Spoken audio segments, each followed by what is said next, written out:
Assalamualaikum warahmatullahi wabarakatuh.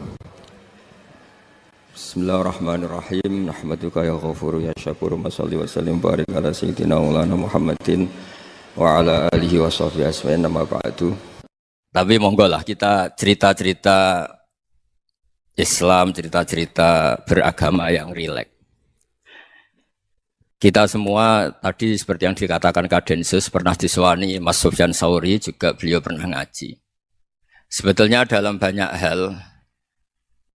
hal-hal yang keseharian itu lebih prinsip ketimbang ide kita tentang hal-hal besar. Saya beri contoh, Allah itu Tuhan yang Maha Kuasa, yang menguasai alam raya ini. Kadang-kadang menjelaskan dirinya itu hanya alladzi at'amahum min ju'. Saya ini Tuhan yang memberi makan kamu saat Anda lapar, saat kalian lapar. Jadi untuk beriman kepada Tuhan yang Maha Esa, kepada Allah, kamu yakin yang memberi makan kamu itu Tuhan. Apapun kecewanya Anda terhadap tetangga, terhadap negara, terhadap mertua, terhadap istri, itu kecewa Anda tidak akan mati. Tapi kalau tidak makan itu mati. Sehingga Allah mensifati dirinya kadang pakai keseharian. Alladzi at'amahum min ju'. Tuhan itu siapa? Yang memberi makan kamu ketika lapar. Tapi kamu untuk syukur itu nunggu punya istri cantik, neriman, gampang diatur, membolehkan poligami. Terus 4 istri itu neriman semua, loyal semua. Itu sombong betul. Mau syukur saja kok repotnya seperti itu. Jadi mau syukur ya ada makanan dimakan. Itu. Kalau ngantuk ya tidur. Ayatnya wa min ayatihi manamukum billaili wan nahar. Maksud ayat Allah itu tidur. Nah, keangkuhan-keangkuhan ini yang menjadikan kita itu jadi repot hidup. Wong untuk syukur kok nunggu tadi. Mertua baik, tetangga baik, istri baik. Apa saja di sekelilingnya harus baik. Nah, keinginan berlebihan ini menjadikan kita lupa ada hal-hal yang paling kita butuhkan, yaitu oksigen. Kita boleh nempat di buminya Allah. Alladzi ja'ala lakumul ardo firasya. Bumi kamu tempati enak. Coba kalau gempa. Apa artinya istri 4 cantik semua kalau pas digoyang apa? Gempa. Apa artinya kamu jabat? Entah apa saja jabatannya. Kalau bumi likuifaksi, habis kamu. Kiai meskipun dai kondang umatnya jutaan, kalau likuifaksi di panggung hancur. Tapi nikmat-nikmat yang disebut Allah seperti kita kaji keseharian. Alladzi ja'ala lakumul ardo mahda. Allah itu yang menjadikan bumi dalulan, yang mudah diinjak. Famshu fi mana biya, silahkan pakai jalan-jalan. Jadi saya termasuk benar-benar kiai Jawa. Kalau kerennya Kiai Nusantara atau Kiai Indonesia lah. Diajari bapak saya Kiai Haji Nur Salim, diajari Mbah Maimun. Itu Islam itu keseharian. Karena ketika Anda memilih hal-hal yang serius, itu tujuan utamanya nyari ridhonya Allah. Dan ridhonya Allah bisa kamu dapatkan sesuatu yang pasti benar. Misalnya dalam sebuah hadis Sahih Muslim disebutkan, Inna Allaha la yardo anil abdi idza akalal akla fayahmadahu alaiha. Au yashroba syarba fayahmadahu alaiha. Itu redaksinya inna itu sesungguhnya. La yardo juga pakai lam taukid, juga maknanya sesungguhnya. Sungguh-sungguh Allah sangat ridho ketika seorang hamba itu makan. Makan ketika sesuap nasi dia muji Allah. Ketika minum seteguk nasi dia muji Allah. Itu kalau orang diridhoni Allah itu wali betul. Itu untuk jadi wali itu gampang. Kamu makan ridho. Kamu nginjak buminya Allah ridho seneng. Kamu hidup keseharian aman seneng. Nah ini supaya sampean kita semua lah. Kita semua ngaji. Betapa panduan Rasulullah untuk menggapai ridho Allah itu banyak yang keseharian sekali.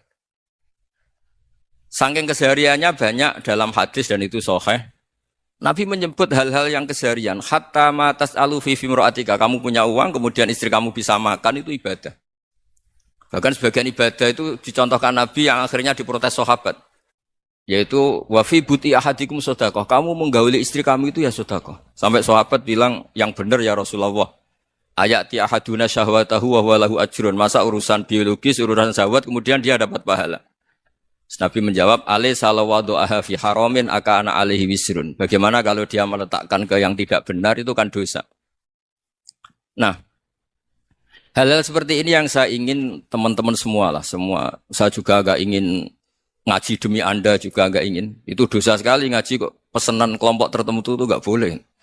Islam itu untuk semua. Jadi Ya cuma karena di depan saya jenengan ya seakan-akan jenengan korbannya. Itu ada ilmunya dalam usul fikih itu. Jadi orang itu harus ngaji usul fikih. Nama yang disebut, mungkin Mas Sufyan masih ingat zaman ngaji usul fikih. Nama yang disebut itu tidak jaminan sebagai prioritas perintah. Jadi misalnya gini, kebetulan yang di depan Nabi itu Abu Dzar. Nabi ya bilang, ya Abu Dzarin ini uhibbuka misalnya, atau ya Mu'ad ini uhibbuka, atau ya Abu Hurairah ini uhibbuka misalnya.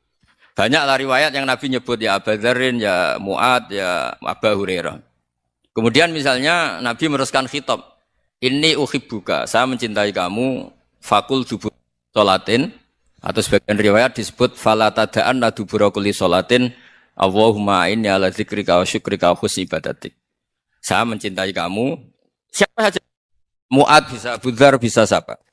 Saya mencintai kamu, mohon kalau habis sholat kamu jangan lupa wiridan Allahumma a'inni ala dzikrika wa syukrika wa husni ibadatik. Ya Allah, tolong kami permudah supaya mudah ingat engkau. Anda tidak bisa mentang-mentang, wong nama saya Parmin, nama saya Purnomo, itu yang diperintahkan Mu'ad misalnya. Jadi yang disebut satu, tapi khitab itu untuk siapa saja. Saya teruskan ya. Jadi saya mohon semua kita melakukan kebaikan itu kalau dalam kaidah fikih disebut al-yakin la yuzalu bisyak. Banyak kebaikan yang kebenarannya itu 100%. Tidak punya efek samping ke pihak lain, ke kelompok lain, ke komunitas lain. Itu tadi misalnya Anda makan dan itu murah sekali, hanya butuh satu piring. Setiap kunyahan kamu muji Allah, setiap minum kamu muji Allah. Itu redaksinya Rasulullah SAW disebut Allah sangat ridho ketika seorang hamba makan, kemudian dia memuji Allah. Atau minum, kemudian dia muji Allah.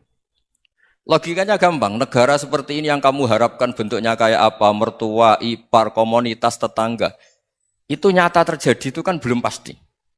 Sementara yang mesti terjadi adalah kamu butuh makan, kalau tidak mati. Butuh minum, kalau tidak mati. Butuh bumi yang nyaman ditempati, kalau tidak kita juga mati. Sebab itu Allah kalau menyebut nikmatnya itu hal-hal yang keseharian. Alladzi at'amahum min ju'. Allah itu siapa? Allah itu yang menciptakan kamu bisa makan. Tidak berlebihan, Allah itu yang menciptakan kondisi sosial itu ideal. Zaman Nabi itu ya ada orang munafik. Orang-orang pilihan Allah itu juga diuji orang sekelilingnya yang macam-macam.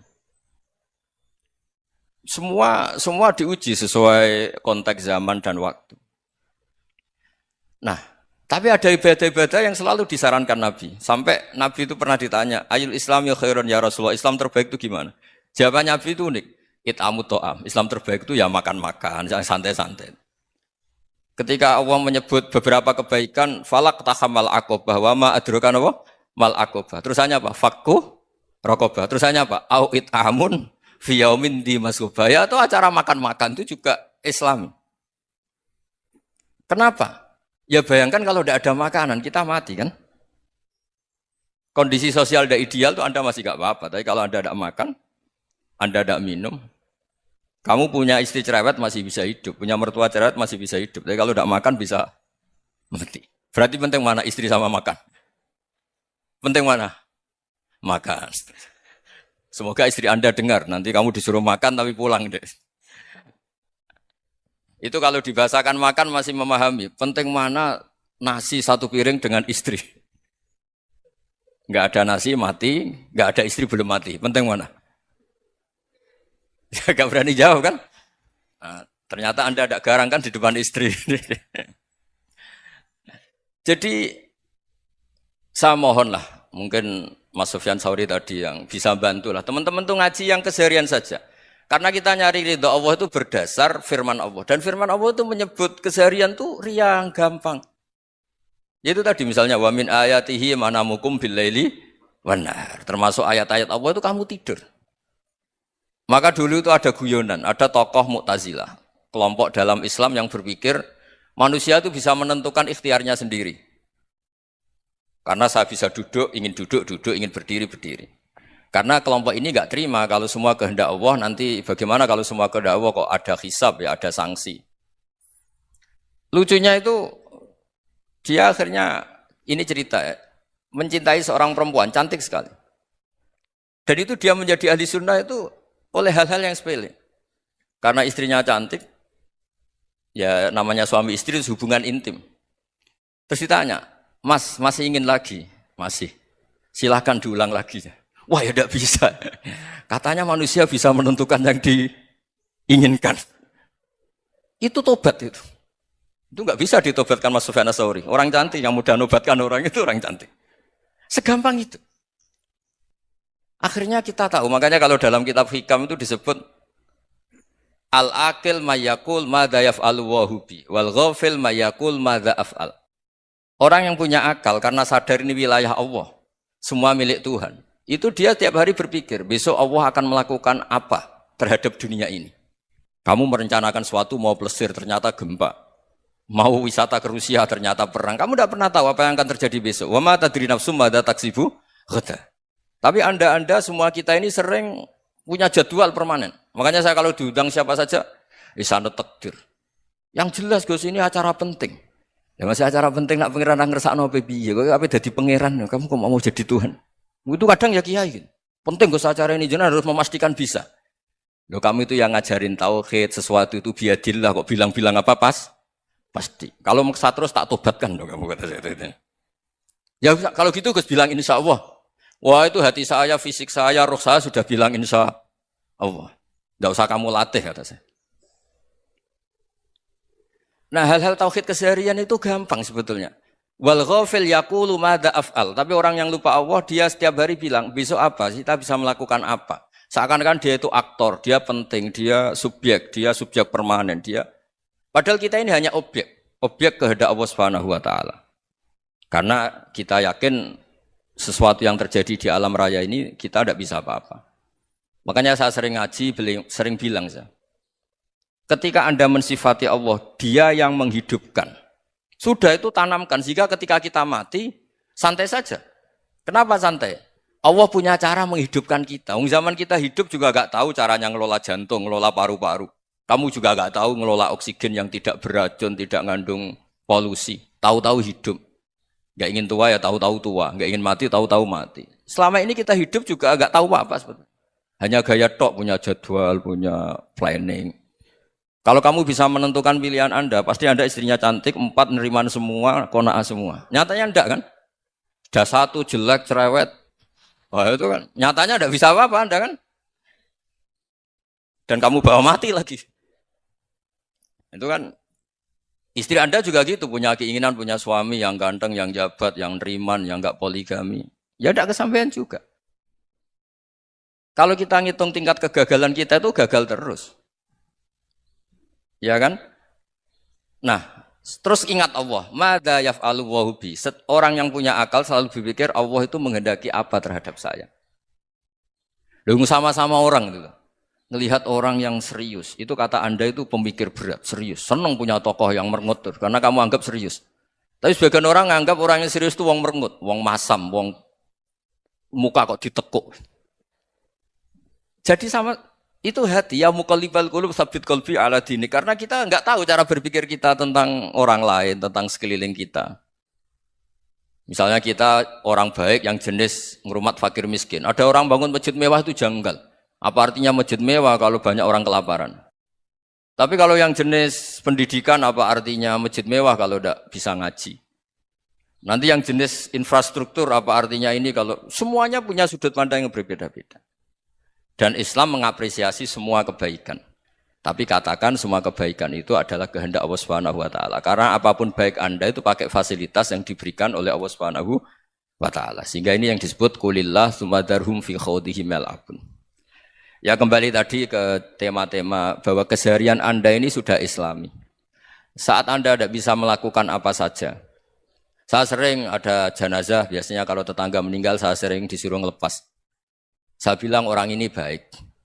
Karena sering ngelamun di rumah, sering nganggur di rumah. Ditanya sama anaknya, kenapa Gus nganggur baik? Ya kalau dia nganggur artinya juga enggak berbuat sesuatu yang maksiat kan? Ya kan? Orang nganggur di rumahnya ya enggak bunuh orang, enggak maling, enggak korupsi, ya namanya nganggur di rumah. Lah cuma istri cara pandang nganggur enggak menghasilkan uang gitu. Tapi juga enggak menghasilkan kriminal kan? Jadi sebenarnya Islam itu cara, makanya kalau sampean ngaji usul fikih itu ada kitab usul fikih, namanya Lubul Usul, itu terkenal sekali di pesantren itu. Itu kalau ngapresiasi keseharian itu luar biasa. Izma min mubahin illa wa yatahaqqaqu bihi tarku haramimma. Karena keseharian yang mubah saat Anda lakukan itu ada kehebatan yang luar biasa, yaitu meninggalkan haram. Makanya dulu banyak orang-orang alim ketemu temannya itu guyon sampai semalaman. Itu biasanya yang semangat Islam, itu kiai kok ndak tahajud, kiai kok ndak witir. Orang yang sedang mapan uangnya banyak, malam itu ndak kelayaban itu sudah luar biasa. Melawan nafsu supaya tidak maksiat itu sudah luar biasa, supaya lupa guyon sama temannya semalaman sampai subuh. Gejolok-gejolokan ngenang zaman miskin, zaman kuliah gak jelas, zaman apa. Melihatnya jangan tarkut tahajud. Seperti ini meninggalkan tahajud, tapi meninggalkannya ini talkul muharramat. Jadi kayak apa hebatnya? Sehingga Imam Ghazali punya riwayat yang agak unik. Hatta takuna ibadatu akhiri hadil ummah iku an-naum. Sehingga suatu saat ibadah terbaik umat ini itu tidur. Itu kan riwayat kontroversi. Ketika Imam Ghazali ditanya, kenapa iya? Kenapa kamu mulai keluar dari rumah itu sudah banyak maksiat? Melihat perempuan yang enggak mahram, melihat fenomena.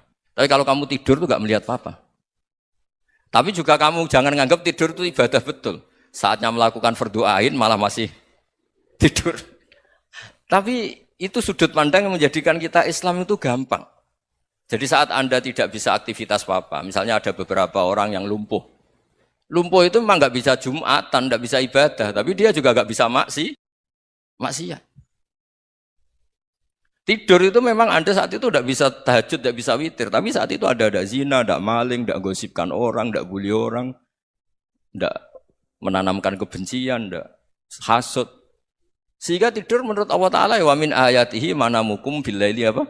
Wan-nahar. Karena di tidur itu selain ada unsur istirahat, jaga kestamina, juga ada unsur meninggalkan beberapa keburukan. Nah, saya mohon ibadah yang keseharian ini kita jaga. Supaya kita semua baca ayat itu fasih. Fasih itu tertanam di hati. Allah itu siapa? Alladzi at'amahum min ju'i wa amanahum min khauf. Dan Allah kalau cerita di Quran itu anna sababnal ma'a sabba tsumma syaqqaqnal ardha wa syaqqa fa ambatna fiha habba wa inaba wa qadba wa zaituna wa nakhla wa hada'iqa hulba. Kamu tahu saya ini siapa kata Allah? Saya ini adalah Tuhan yang menurunkan air. Kemudian ada tanaman banyak. Habba wa inaba wa qadba. Ada zaitun, ada tin. Kalau orang Jawa mungkin ada tela, ada padi, ada mangga, ada pisang. Sudah. Wa inaba wa zaituna wa nakhla wa hada'iqa hulba. Ada perkebunan yang lebat. Tujuannya apa? Mata Allahkum, silahkan kamu pakai, kamu nikmati. Tapi karena kadang kita ini punya ide-ide besar. Tadi untuk syukur saja nunggu punya istri riman, rumah baik, tetangga baik, komunitas baik, semuanya baik baru syukur. Lama-lama nanti ada di surga, syukurnya nunggu surga paling kelas A. Itu sudah ada yang menghuni Rasulullah, kamu enggak boleh di situ. Masa untuk syukur saja? Repotnya Masya Allah. Jadi mohonlah Quran yang kalau Anda hafalkan juz sama itu kan ada ayat-ayat yang kayak tadi. Ya, fal yang dzuril insanu ila ta'ami. Coba lihat apa yang kamu makan ya? Dari mana? Dan untuk mempertahankan hidup kamu keseharian. Jadi jangan kira ibadah itu harus membentuk komunitas yang versi Anda. Ibadah itu harus hal yang mulu-mulu. Kesehariannya Anda alami. Loh ini saya tidak bikin-bikin. Saya ngaji bukan karena berdasar pesanan. Itu ayat yang saya baca kan betul ada ayatnya kan. Fal yang dzuril insanu ila ta'ami. Anna sababnal ma'a sabba. Thumma syaqqaqnal arda syaqqa. Fa ambasna fiha habba wa inaba wa qadba wa zaituna wa nakhla wa hada'iqa khulba. Terusannya apa? Mata lakum, silakan kamu nikmati. Mata itu silakan kamu nikmati. Ya kayak sampean dikasih hidangan ya makan. Ya sudah makan. Habis makan ya minum. Habis itu ngantuk ya tidur. Ya sudah normal-normal saja. Kayak apa indahnya Islam. Tapi Anda mencari Islam yang gimana lagi? Nah itu yang diajarkan guru-guru kita, diajarkan sanad kita sampai Wali Songo, sampai Rasulullah SAW. Bahwa pada akhirnya ada jihad, ada perang. Itu dulu memang perang, bukan membunuh. Beda. Dulu kita dijajah Belanda ya perang. Dan itu normal karena kita dijajah. Jadi ketika orang lain ingin baik sama kita, wa in ahadum minal musyrikin astajaroka ya fa'ajirhu hatta yasma'a kalam Allah. Kalau mereka ingin baik ya kita baik. Makanya ada istilah mustakman, mu'ahad. Kalau mereka ingin damai, berdampingan dengan kemajmukan ya itu yang lebih baik. Karena memang Islam menghormati proses perdamaian. Wa in janahu napa lisalmi ya fajnah lah. Kalau ingin damai ya kita harus damai. Jadi andai kan dulu Belanda datang ke Indonesia kok minta besanan gitu. Ya mungkin kita juga seneng karena memperbaiki hidung kan kalau minta besanan gitu. Nah tapi wong jajah dulu itu kan masalah kan? Apa? Masalah kan? Jadi saya mohon ya, jadi apa ya, saya tadi minta sama Bapak Kadensus kemarin juga pernah main ke saya. Jangan sering ketemu saya ini sudah uzlah, saya ini sudah mau daftar jadi resi. Saya itu kemarin di muktamar juga agak datang, acara di Jogja juga sudah. Karena memang keluarga saya dulu itu bahasa ya, bapaknya bapak saya itu enggak keluar rumah itu puluhan tahun. Memang punya adat uzlah. Ya makanya ngaji saya ngaji aja yang gampang-gampang aja, yang enggak orderan, enggak pesenan ngaji aja dulu yang gampang. Saya ikhlas, yakin betul saya ikhlas. Ikhlas itu menurut saya itu roh. Orang enggak ikhlas menurut saya itu orang aneh. Ikhlas itu gampang, sudah saya bilang. Kalau kamu yakin ilmu itu milik Allah, ngasihkan juga ikhlas itu milik Allah. Apa sih yang kamu punyai sehingga kamu tidak ikhlas?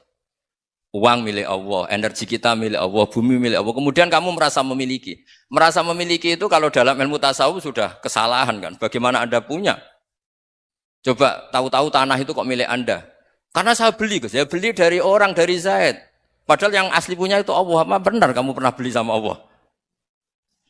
Zaid ini pemilik nisbi, pemilik yang enggak sebenarnya kan. Ya enggak? Yang benar-benar pemilik itu Allah. Kok kamu ngerasa itu bumi kamu itu atas nama apa? Milik kan harus beli atau dikasih. Enggak semua kan?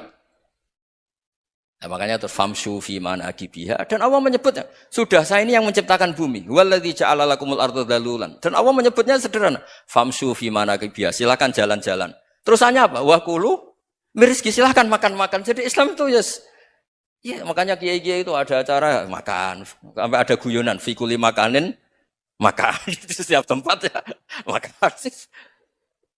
Nggih ngoten guys, pokoke sing gampang-gampang mawon nggih. Nggih Mas Sufyan nggih sing gampang-gampang mawon nggih. Assalamualaikum warahmatullahi wabarakatuh. Perasaan saya juga seluruh ulama di dunia. Saya ulang lagi, perasaan saya juga seluruh ulama di dunia. Bahwa Islam masuk itu macam-macam sebabnya. Dulu kita tahu, kita sebagai warga Indonesia, Islam masuk itu ya dibawa orang yang agak kedonyan, ya kayak jenengan lah kira-kira gitu. Ya kayak mbak-mbak ini, ya agak-agak mata duitan gitu. Karena kita tahu rata-rata ahli sejarah mengatakan Islam di Indonesia dibawa kiai apa pedagang. Pedagang itu nyari uang apa nyari dakwah kira-kira. Ya semoga Anda mirip-mirip seperti itu. Ya jadi nyari uang karena ada nurani Islam sehingga tetap saja membawa Islam. Saya tidak tahu Islam Anda ala apa, tidak tahu. Pokoknya mau ngaji ya berarti Islam ala ahli sunnah apa? Wal jamaah. Jadi ini penting saya utarakan bahwa Islam itu agama yang mudah difahami. Sehingga dibawa pedagang saja ya kasil. Gitu. Dibawa orang yang kedonyan gak jenengan juga kasil. Gitu. Dibawa orang baik ya kasil, dibawa orang broken juga kasil. Ini penting saya utarakan karena saya ngaji di mana-mana bilang ciri utama kebenaran absolut adalah kebenaran yang bahkan orang gak benar saja bisa bawa. Tapi bukan berarti saya dukung Anda tidak benar, kan sudah tidak benar dulu sebelum kenal saya. Tapi nggak apa-apa, nggak benarnya umat Islam insya Allah dimaafkan sama Allah Subhanahu. Ya asal tobat maksudnya. Nggak, ini saya beri satu konstruksi pikiran yang saya sering utarakan di ngaji saya. Sampai sekarang saya coba saat tes ini kan di kampus ya, di apa bacanya ini Kim University yang global leader apa in the world itu. Ini keren lah. Jadi acara ilmiah kita ditakdir di gedung apa? Kampus, gedung universitas di begini. Kalau 1 ditambah 1 2 itu namanya hakikat. Ciri utama hakikat adalah siapapun akan menerima. Saya sekarang tanya sama Anda, kira-kira 1 tambah 1 2 itu musuh Anda pun mengatakan 2 apa tidak? Ya. Pekerja Korea ya bilang 2, Rektor Al-Azhar juga bilang 2. Kamu yang sekarang sedang mungkin sebagian broken sama istri juga bilang 2. Istri kamu yang mangkal sama kamu juga bilang 2. Yang cemburu ya bilang 2, yang dicemburuin juga bilang 2. Karena begitu mudah kebenaran absolut diterima oleh siapa saja. Begitu juga eksistensi Allah sebagai Tuhan. Itu mudah diterima oleh siapa saja. Sehingga pembawanya tidak perlu seorang kiai atau gus atau mubalek atau ketua muin, tidak. Cukup karyawan pekerja Korea. Karena kebenaran absolut itu kebenaran yang mutlak. Siapa saja yang waras pasti ngakui. Kira-kira orang yang berpikir sehat pasti berpikir begini. Ini yang diajarkan Quran. Bumi ini kadung wujud. Sudah wujud kadung wujud, punya eksistensi. Mungkin enggak sesuatu yang wujud kemudian disebabkan oleh sesuatu yang nihilisme, yang tidak ada. Mungkin enggak? Enggak mungkin. Yang namanya penyebab itu harus sesuatu yang wujud. Di mana-mana penyebab itu harus punya eksistensi. Karena langit dan bumi ini kadung wujud, pasti penyebabnya adalah wujud. Karena wujud penyebab harus bersifat super. Lah bersifat super ini oleh ulama dikatakan wajibil wujud. Itu akal siapa saja akan nerima. Cuma kemudian setelah nerima itu orang macam-macam cara berpikir. Mungkin orang Jawa dulu bilang itu Sahyang Widi. Kalau orang sini mungkin bilang apa itu? Dewa atau apa ya? Enggak tahu saya itu. Karena itu yang teman sampean, enggak teman saya itu. Tapi yang jelas begini, ini konstruksi ini harus kita jaga. Nanti saya bacakan teks hadisnya. Kebenaran sejati ciri utamanya adalah ada absolutisme, ada kebenaran mutlak. Ciri utama kebenaran mutlak adalah diakui bahkan oleh siapa saja, termasuk oleh orang fasik. Orang fasik itu orang enggak benar. Misalnya ada imam masjid besar Istiqlal, ditanya 1 + 1 bilang apa? 2. Nanti kira-kira yang lonte juga bilang apa? 2. KPK juga bilang koruptornya yang ditangkap 2. Nah, eksistensi Allah sebagai Tuhan ini kebenaran yang absolut. Maka agama ini juga boleh diterima oleh siapa saja, termasuk oleh orang fasik, orang enggak jelas. Ini penting saya utarakan karena sekarang marak kelompok yang mengatakan orang Islam kalau zina menjadi tidak muslim, orang Islam kalau korupsi menjadi tidak muslim. Salah sedikit tahlilan jadi kafir, percaya wasilah jadi itu tidak benar seperti itu. Karena kebenaran eksistensi itu kebenaran yang enggak bisa diganggu gugat. Seperti Anda ini kan warga Indonesia. KPK ya warga Indonesia, koruptornya juga warga. Apa setelah dia korupsi lalu tidak warga Indonesia? Tetap warga. Orang yang meyakini kalimat tauhid setelah dia salah, apa terus tidak tauhid? Kan tetap ya? Maka dia tetap Ini penting saya utarakan. Kalau seorang warga Indonesia yang koruptor, yang macam-macam saja tetap warga Indonesia, padahal banyak kesalahan. Karena status warga Indonesia adalah status yang permanen. Begitu juga status muslim adalah permanen bagi siapa saja yang melafadzkan la ilaha illallah Muhammadur Rasulullah. Kita tidak bisa mengkafir-kafir mereka. Itu juga yang sering dipesankan dan jadi ciri khas ulama ahli sunnah wal jamaah, tidak mengkafirkan orang Islam meskipun melakukan dosa besar.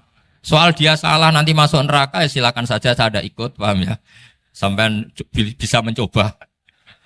Tapi tetap saja dia muslim. Analoginya tadi.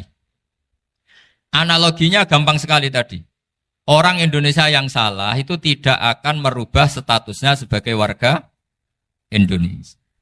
Karena ya memang dia berstatus warga Indonesia. Orang Islam yang sudah melafadzkan syahadat maka menjadi muslim. Saya di mana-mana berkampanye, berfatwa. Orang kafir yang 70 tahun kafir, sekali melafadzkan kalimat tauhid, itu menjadi muslim apa tetap kafir? Muslim. Masa kita yang Islam terus, yang kalimat tahlil la ilaha illallah, kemudian menjadi kafir karena kalimat itu? Itu faham aneh apa aneh? Wong yang kafir saja menjadi muslim karena kalimat tauhid, yang Islam menjadi kafir juga karena kalimat. Ini ngajak apa-apaan?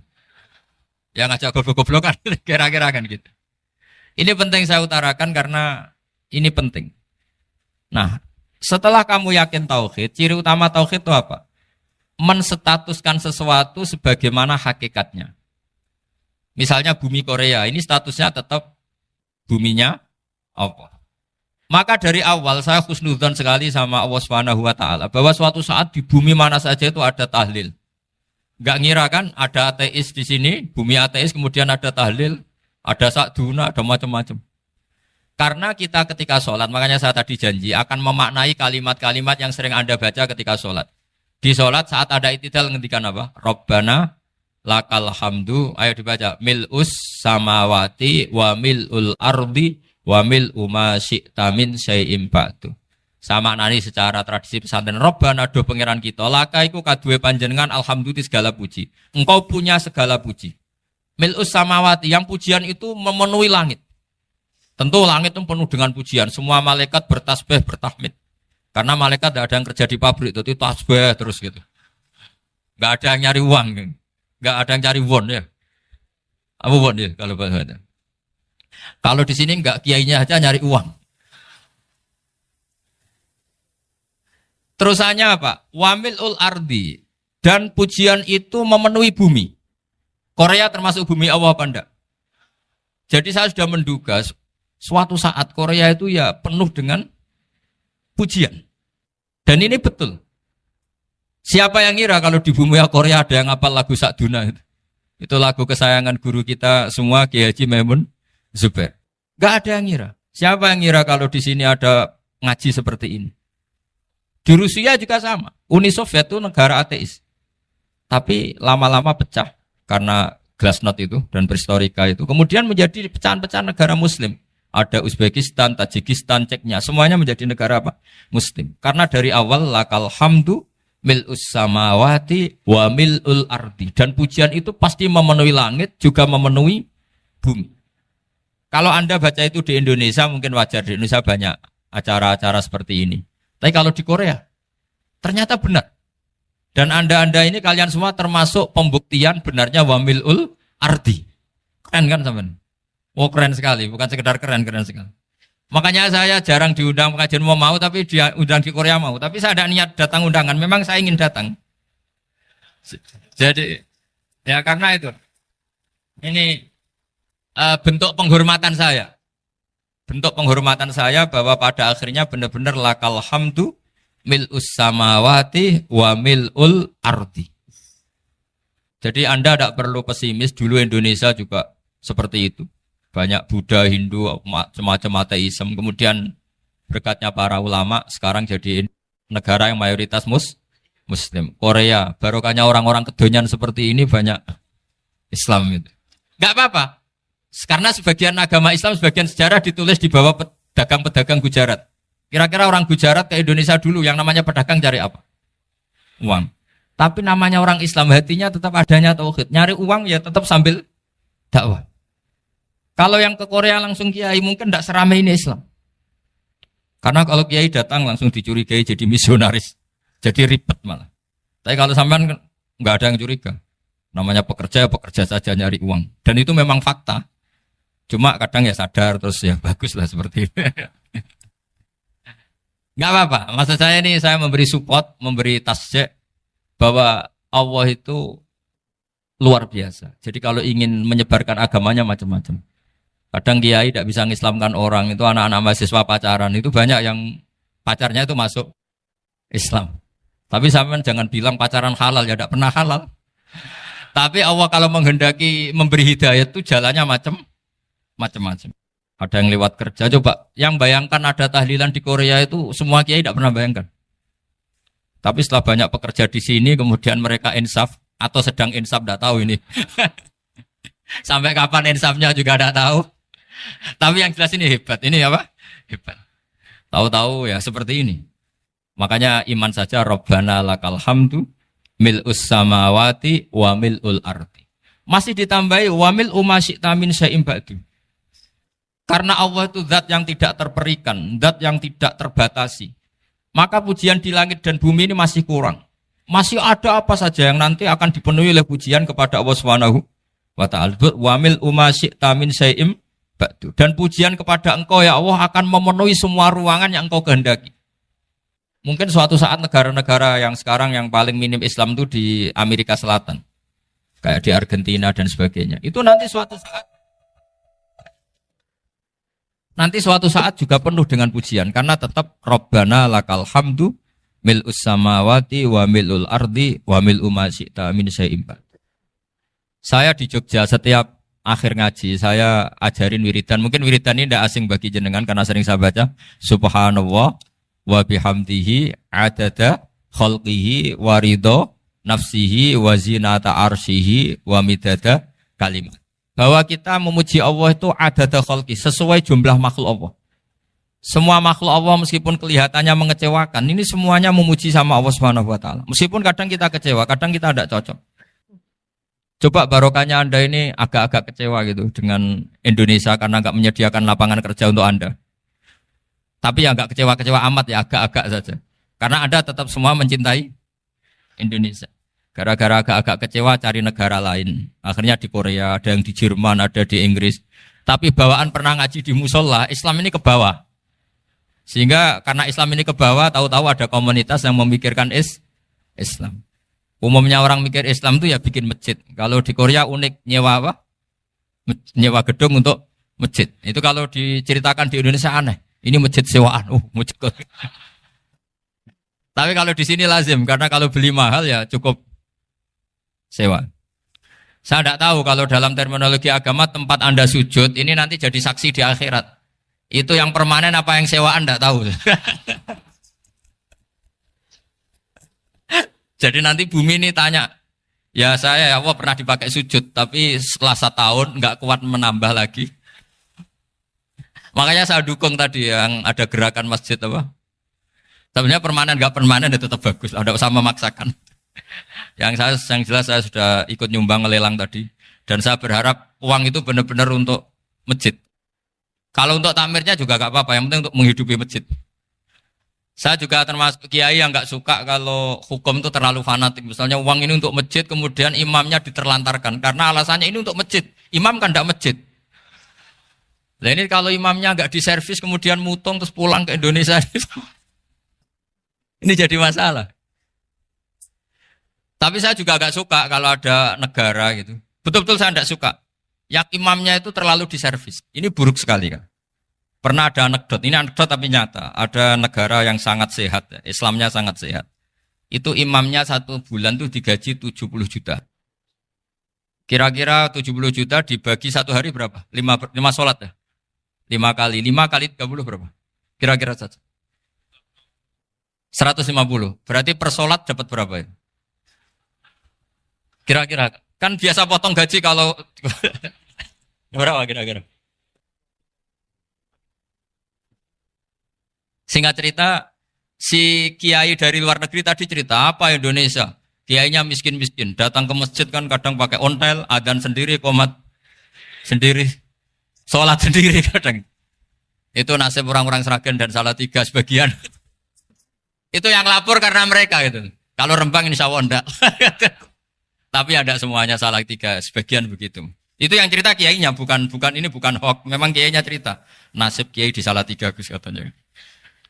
Itu digojlok, tapi tetap sholat. Sehingga cerita orang tadi cerita, imamnya di sana naiknya Mercy, muadzinnya pakai BMW. Itu tetangga sebelah Indonesia banyak yang fasilitas imam seperti itu. Karena gajinya sampai 70 juta. Setelah dia cerita bangga karena negaranya mengapresiasi imam sholat, sama kayak Indonesia dia omongin gini, makanya kamu sholat terus, takut potong gaji ya. Gitu. Itu kagetnya bukan main dia. Dikira itu satu sifat kelebihan negaranya, ternyata buruk sekali karena imam sholat karena takut potongan gaji.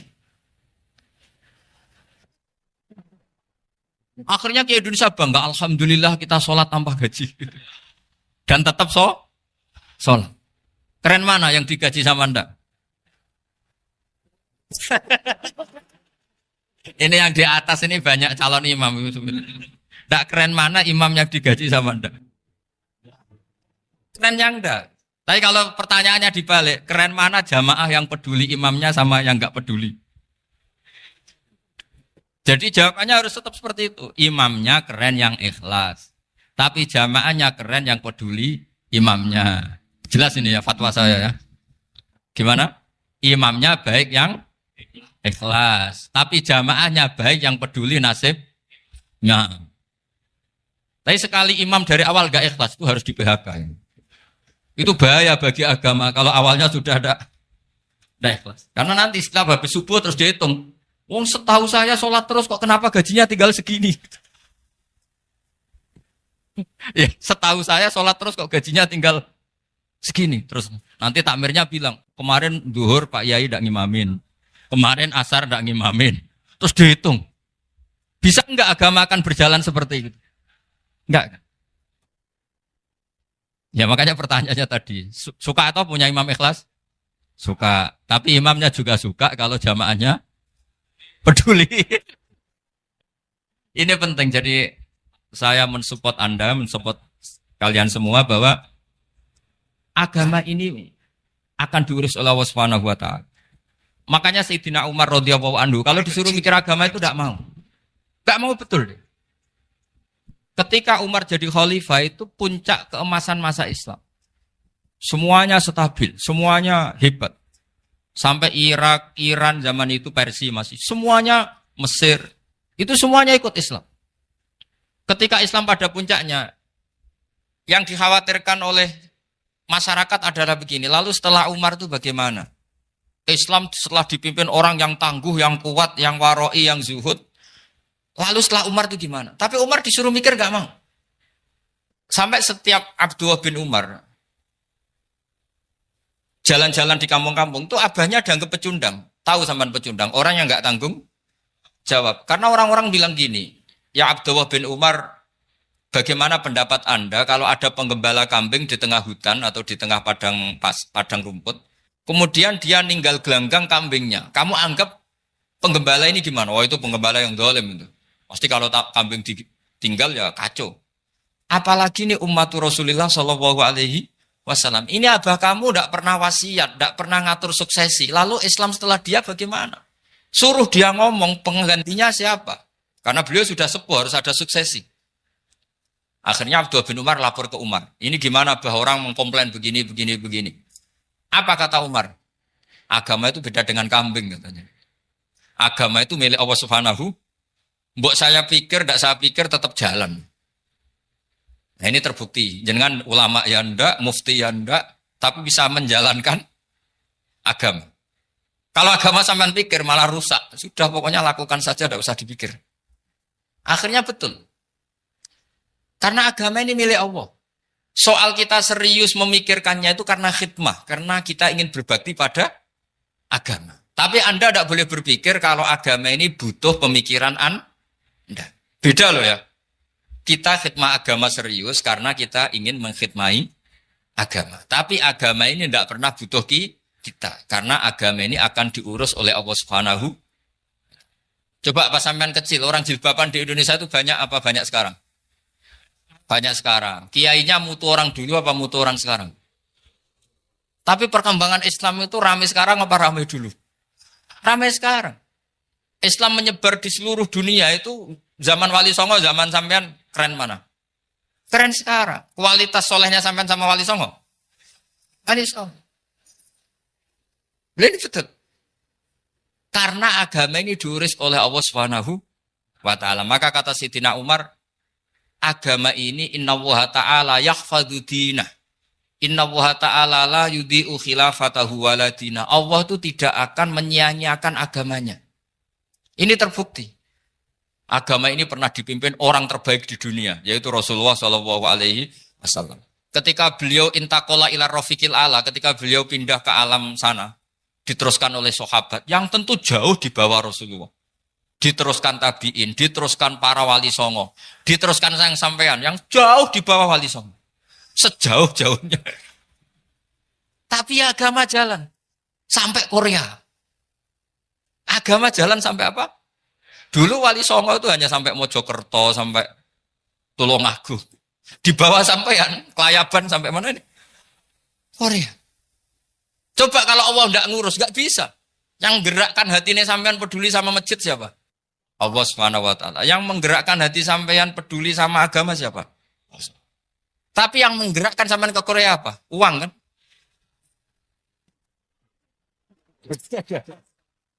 Enggak apa-apa, jujur saja, jujur ya, santai aja. Ini bagian dari keramatnya jenengan. Niatnya agak bener tapi dibenerin Allah di sini. Dari awal niatnya kan uang gitu. Tapi setelah di Korea dibenerin Allah. Mbok ingat agama gitu. Keren kan? Makanya yang syukur sama Allah Subhanahu wa taala. Yang bisa hanya Allah taala. Makanya dalam dunia kiai selalu baca apa? Alhamdulillah alladzi hadana li hadza wa ma kunna linahtadiya laula an hadana Allah. Alhamdulillah kita diberi hidayat seperti ini. Kalau tidak Allah tidak bisa. Sudah mata duitan, kadang istri ngomel, mertua tidak percaya. Sudah setengah-setengah broken gini di saya tahu sampean ke Korea itu karena broken pas saking sayangnya keluarga. Potensinya hanya dua. Dibela-belain kerja demi keluarga atau agak broken maka ke sini. Tapi apapun potensi itu tetap baik. Itu takdir sudah, itu takdir tidak usah dibicarakan. Semua itu apa? Karena orang kalau sedang rukun ya tidak mau tukaran, kalau sedang tukaran ya tidak mau rukun. Itu sudah semuanya takdir. Kata bapak saya dulu kalau ada orang mau jualan tanah, Pak Yai tanah saya mau saya jual. Ini gimana padahal ini tanah warisan. Kata bapak, nak waya adol ya adol. Memang ini saatnya jual ya jual saja. Nanti kalau kaya saatnya beli ya beli saja. Karena kalau sudah saatnya jual mau beli ya gak mungkin kan. Mau memang saatnya jual. Kalau sudah kaya kan gak mungkin jual tanah. Saatnya beli. Maka semoga masalah di keluarga sampean ya masalah musiman. Maksudnya yang tukarannya ini musiman. Yang rukunnya permanen. Jangan tukarannya permanen, rukunnya musiman. Setelah melihat yang lebih cantik, katut babon. Nggak tahu, saya nggak tahu. Nah ini semoga katut masjid ini bagian dari kafaroh sampean itu. Jadi kafaroh kesalahan-kesalahan di sampean. Ini penting saya utarakan karena agama itu beda. Agama ini diurus oleh Allah Subhanahu. Jadi kita mengerahkan pemikiran itu bukan karena kita akan menyelamatkan agama ini, tidak. Agama ini diselamatkan oleh Allah Subhanahu wa taala. Coba kayak apa Uni Soviet kuatnya itu. Mengkooptasi supaya orang semuanya ateis, semuanya komunis. Itu 100 tahun Uni Soviet begitu. Tapi orang-orang Uzbek, Ceknya, Tajikistan tetap mengajari anak-anaknya tauhid. Itu ada yang cerita itu sampai mengajarkan tauhid itu di bawah tanah, di basement. Tapi Allah menghendaki Rusia itu Uni Soviet jatuh. Ketika jatuh, negara-negara ini langsung menjadi negara Islam, yaitu Uzbek, Tajikistan, Ceknya. Mungkin nggak mereka langsung menjadi negara Islam, andaikan saat menjadi Uni Soviet benar-benar menjadi ateis. Nggak mungkin kan? Karena saat dikooptasi Uni Soviet, akidah mereka tetap tauhid. Cuma nggak berani muncul. Artinya apa? Uni Soviet nggak bisa menghabisi Islam. Kurang kerennya Uni Soviet zaman itu. Bisa nggak menghabisi Islam? Nggak bisa. Donald Trump dulu termasuk Islamfobia. Tapi setelah dia anti-Islam, malah orang Amerika demo supaya memperhatikan Islam. Nggak bisa. Makanya Korea pun tidak bisa menghabisi Islam. Kalau sampean menghabisi Islam sendiri bisa.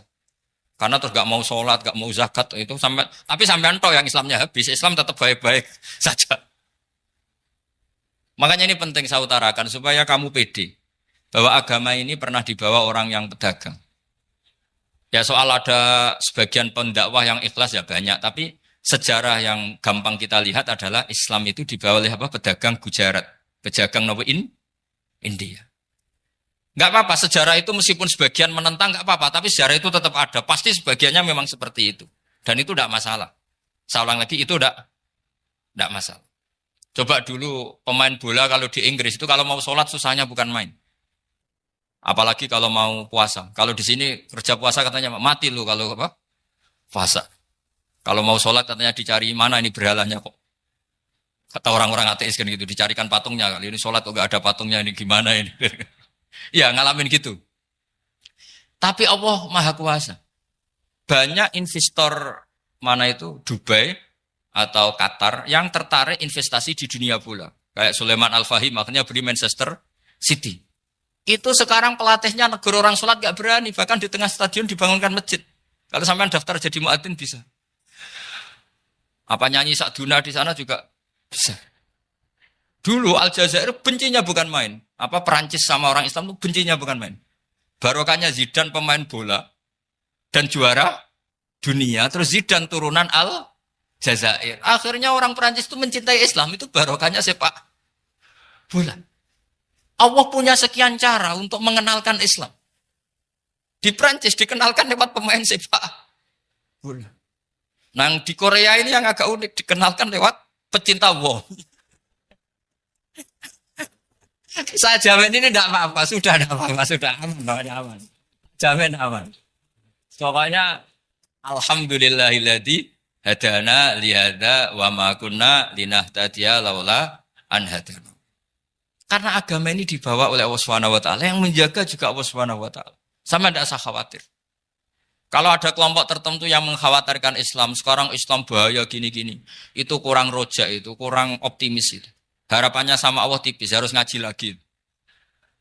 Agama ini limangka nayarjuwa hawal yaumal akhir. Agama ini bagi yang terus-menerus berpengharapan kepada Allah Subhanahu wa ta'ala. Agama ini limangka nayarjuwa. Coba bahasa Arabnya roja, yarju, rojaan. Maknanya harapan. Jadi agama ini bagi yang selalu berpengharapan, bukan yang pesimis, bukan yang hati kecil, apalagi yang tukang putus asa. Coba agama ini begitu luar biasa, dibawa orang yang macam-macam. Tadi di Perancis dibawa oleh pemain apa? Bola. Ada masjid di Inggris itu ya dibawa mahasiswa-mahasiswa itu yang dulu sebagian yang nggak pernah ngaji, setelah di Inggris bikin komunitas pengajian. Di Korea dibawa di pecinta apa? Tapi lama-lama cinta Tuhan. Karena ya memang sebenarnya sudah cinta Tuhan. Cuma ya cara cinta ini nunggu punya uang Ya sudah, alhamdulillah seperti ini sudah luar biasa sudah. Insya Allah diterima oleh Allah Subhanahu wa ta'ala. Saya selalu berharap semoga ini tetap satu bukti bahwa Allah itu harus kita sembah di mana-mana. Karena tadi Allah akan selalu Rabbana lakal hamdu mil'us samawati wa mil'ul ardi wa mil'u ma syi'ta min syai'in ba'du. Bahwa pujian kepada Allah akan selalu memenuhi langit dan memenuhi bumi. Bumi Korea termasuk buminya Allah. Makanya pegangan yang saya minta sama pengurus untuk di-share adalah Dawi Rasulullah Shallallahu Alaihi Wasallam. Mungkin nanti panitia harus menge-share itu. Ini Musnad Ahmad, riwayat dari Imam Ahmad. Al-Bilad bila dua. Sudah punya? Nanti di-share ya, yang gitu. Al-Biladu bila dua. Bahwa negara hakikatnya adalah negara Allah. Wal ibad ibadullah. Semua hamba hakikatnya adalah hamba. Di hadis itu, fahaitsuma asabta khairan fa'akim. Kapan saja kamu menemukan kebaikan di tempat Anda berdomisili, fa'akim. Kamu tidak apa-apa di situ. Kamu di sini dapat uang, dapat masjid, sewa masjid. Tidak tahu sewa apa permanen, pokoknya itu bagus gitu. Buminya dirayu. Bumi meskipun ini nggak permanen, tapi tetap jadi saksi loh ya. Harus ada kompromi ini. Karena kalau dengar orang Indonesia jadi aneh. Masjid kok nyewoi. Tapi aneh di Indonesia, ada aneh di sini. Sampean tenang saja.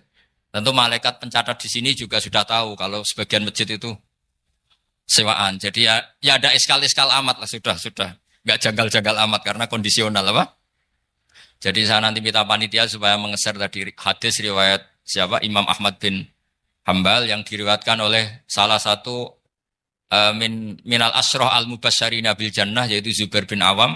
Nabi ngendikan al-biladu biladullah. Negara mana saja adalah negara Allah. Wal ibad ibadullah. Semua hamba adalah hambanya Allah. Fahaitsuma asabta khairan, di mana saja kamu mendapatkan kebaikan, fa'akim. Kamu tidak apa-apa berdomisili di situ. Ya saya mohon ini penting sekali. Pokoknya saya mohon kalimat tauhid ini dijaga. Karena kalimat tauhid ini kata semua ulama, kasajaratin thayyibatin asluha tsabitu wa far'uha fis sama. Dan kalimat tauhid ini pasti tu'ti ukulaha kullahinim bi'izni rabbiha. Kalimat tauhid yang dibawa umat Islam seluruh dunia. Meskipun dia orang fasik, orang enggak benar, tetap tu'ti ukulaha kullahinim bi'izni rabbiha. Kalimat ini akan membawa berkah bagi orang yang dihinggapi atau didomisili umat Islam. Coba sebagian nanti orang Korea menjadi muslim itu karena di sini ada komunitas pekerja muslim, kemudian menyisakan atharul Islam. Jejak-jejak Islam. Enggak apa-apa. Pasti kalimat ini tu'ti ukulaha kullahinim bi'izni rabbiha. Jadi kalimat tauhid adalah kalimat yang kata Allah tu'ti ukulaha kullahinim bi'izni rabbiha. Anda tidak usah khawatir. Bahwa apa yang Anda lakukan, apapun kecilnya, akan ditulis oleh Allah Subhanahu wa ta'ala. Kata Allah, wa naktubu ma qaddamu wa atharahum. Gimana di surat Yasin itu? Inna nahnu nuhyil mauta wa naktubu ma qaddamu wa atharahum. Saya bisa menghidupkan orang mati dan semua amal kalian saya tulis, kata Allah. Wa atharahum, dan jejak-jejak yang pernah kalian lakukan juga ditulis. Tak terangno kowe nek ora paham kok nek mlebu swarga dadi paham. Dadi iki pilihane ku loro. Dadi nek kowe saiki ra paham kok ning swarga paham. Nek saiki paham kesuk ben mlebu neraka dadi ra paham. Dadi mun ra usah direncana mlebu napa?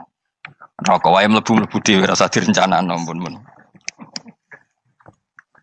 Dados ngeten nggih, dados ahli swarga ya kurang penggawean, pancen salat wis ra wajib, wis ra ono pilpres, gak ono apa dadi kurang penggawean. Ahli swarga niku saking kurang penggaweane iku jagungan. Dadi misale kula Mustofa Ruhin jagungan. Piye enak ning swarga? Ya enak. Zaman ning donya piye? Terus cerita, saya itu punya teman ateis. Saya punya teman komunis yang ketika pertemanan dengan kita sering menghina kita karena kita ini percaya adanya hari kebangkitan. Teman saya itu sering melecehkan idza mitna wa kunna turaba wa idzaman aina lamadinun. Masa kita sudah jadi debu, jadi tulang belulang, kemudian kita akan dibalas amal-amal kita. Jadi singkat cerita, ini nunjukno nak wong soleh oleh kancanan wong dolim. Ya ini catatan ya bahwa orang soleh itu zaman ning dunya oleh kancanan wong napa? Dolim. Buktinya yang soleh ini masuk surga. Kemudian kenangannya punya teman ateis. Zaman di dunia punya teman apa? Ateis. Entah temannya itu teman kerja atau teman kantor. Tentu tidak teman dalam akidah. Mungkin akidahnya tetap kita Islam, mereka ateis. Tapi teman, entah faktor kantor, entah faktor profesi, entah faktor kerabat. Tapi yang jelas si orang penduduk surga ini punya kenangan, kami dulu punya teman ateis. Ini kanali korin. Yang teman saya yang anti Tuhan itu mengatakan, melecehkan saya, aidza mitna wa kunna turaba wa idzaman aina lamadinun. Masa kita sudah jadi debu, jadi balung, tulang belulang, kemudian kita dihisab. Atau kita nanti ada hari balasan. Nah terus ketika jagungan ini, tadi saya bilang ahli swarga kurang penggawean. Lah piye delok piye? Jare kanca-kancane, moh aku ora melok di kanca.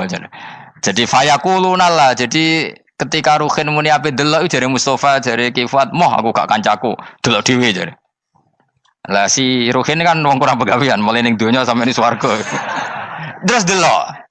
Terus fattala'a fara'ahu fi sawail jahim. Bareng dekne delok roh kancane kejet-kejet ning neraka. Seneng dekne. Jadi wong nak hasud tu nanti ning swarga aja hasud.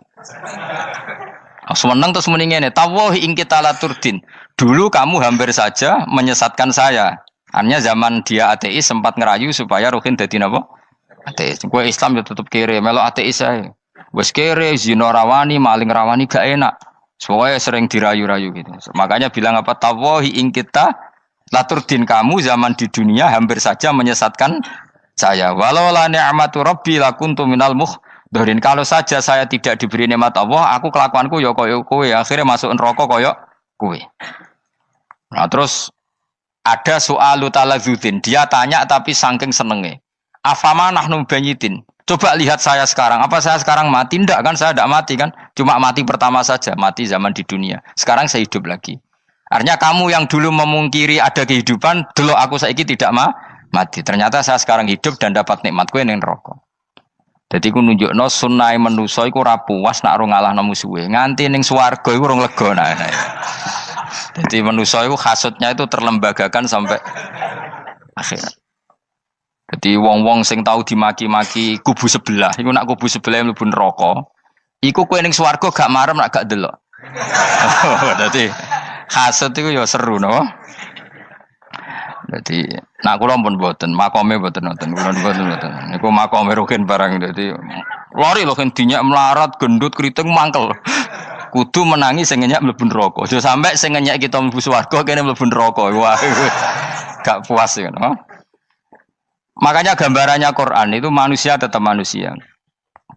Ketika orang kafir dengan segala kenikmatannya, misalnya mungkin Amerika, mungkin negara-negara yang sekarang kumo luhur dengan teori kapitalisnya, mungkin ngenyak Ethiopia, ngenyak Syria, ngenyak. Tapi apapun salahnya Syria, Ethiopia tetap iman, tetap suasana masuk surga. Meskipun ngurmat negara tidak pedes. Tapi yang ngurmat negara benar, tapi ngurmat iman tidak benar, bisa saja nanti masuk neraka. Itu makanya kita problem di dunia kan gitu. Makanya saya mohon, nah, umat Islam itu tidak perlu menjawab kritikan itu. Dari awal kita nanti enaknya itu di surga. Kali di dunia kita pasti salah. Ngelola negara raiso. Banyak negara Islam sing carut, napa? Marut. Ngurus bojo raiso. Banyak santri sing pegatan. ngurus anak yo ora iso, anak yo dumbuling kok bapak. Kita ini kan ngurus yayasan yo ora iso. Kan semua yang berbau Islam mesti carut marut. Karena ya apa ya, dari awal kita ini mah enggak serius ngurus dunia. Kok serius piye nyimpen dhuwit wedi dosa ana hisab. Ape riba rentenir wedi dosa. Wape ngatur dunia nemen-nemen wedi dosa. Allahu al-mudabbir sing ngatur kok melo ngatur barang. Wah, akhirnya karena wedi dosa terus goblok. Sebagian goblok klasik, sebagian keterusan. Nah, sing repot sing keterusan sampai asli lah iku terus kombinasi napa? Dadi wong Islam iku ora kober serius mengurus dunia. Kadang punya pemimpin fasik lah ben kono pek-pekan dunia. Jadi ribet wong Islam. Akhirnya kita ini dihina wa idza marru bihim yatakhamazun wa idza qalabu ila ahlihim qalabu fakihin wa idza ra'ahum qalu innaha ula inapa ladallun. Orang-orang kafir itu kalau melewati orang Islam pasti ngenyek. Urip nyatane ngono, ngelola negara enggak bisa, ngelola keluarga enggak bisa. Nah, nanti kalau kita di surga itu kata Allah fal yaumal ladzina amanu minal kufari yadhakun. Nanti di surga orang-orang iman gantian menertawakan orang-orang kafir. Jadi itu menunjukkan bahwa kita tidak pernah puas sebelum dendam menertawakan. Jadi wis ning swarga iku cita-citane mukmin tetep fal yaumal ladzina amanu minal kufari yadhakun. Jadi kowe sok ben ning swarga iku ya Allah kasih saya fasilitas bisa melihat penduduk neraka. Terus dene ning teras-teras swarga dipertontonkan orang kafir alal araiki yang turun. Hal suwibal kufaru makanu ya falun. Delok saiki kowe mbek aku mulya ndi. Jadi dendam itu penting. Tapi sebenarnya ning swarga ning donya wis kalah wis nurut ae no. Dadi menteri yo nurut wis pokoke nurut ae wis barang donya pek-pekan wis. Cuman arah bener ya dielingno iku ya bahaya ora bener. Tapi ora usah kerusuhan, biasa wae. Gremeng ae gremeng soalnya gak dadi udun no. Katanya memang gitu, orang emosi nak diempet tuh dadi udun, dadi wis sadok gremeng. Tapi yang jelas Allah punya sunnah bahwa manusia itu tidak bisa puas sebelum melihat musuhnya kalah. Sehingga ahlul jannah yang notabene sudah penuh kenikmatan itu tetap dia enggak lego. Enggak lego kalau enggak tahu nasib orang yang dulu menghina dia. Makanya ini peringatan bagi kita bahwa kita berteman orang tidak soleh di dunia itu boleh. Buktinya tadi ahli surga ketika jagungan cerita saya punya teman ateis yang selalu mencibir saya, katanya nanti nggak ada hari kebangkitan. Lalu teman ateis saya sekarang di mana? Sekajak kancana ya dulu ya teman-temannya bilang fayakuluna laga. Tapi si teman ini tetap ingin melihat. Setelah dilihat ternyata itu di neraka. Terus melakukan dialek tadi. Apa yang kamu katakan salah. Kamu mengatakan setelah mati akhir urusan salah. Ternyata saya sekarang tidak mati. Afama nahnu bimai itin illa mutatanabuna. Jadi saya mohon sekali teman-teman yang hafal Quran itu harus hafal sampai seperti saya ini. Sehingga tahu duduk perkara ini Quran itu kayak apa. Moco Quran tok ibadah. Wis suwe nama moco Quran ibadah.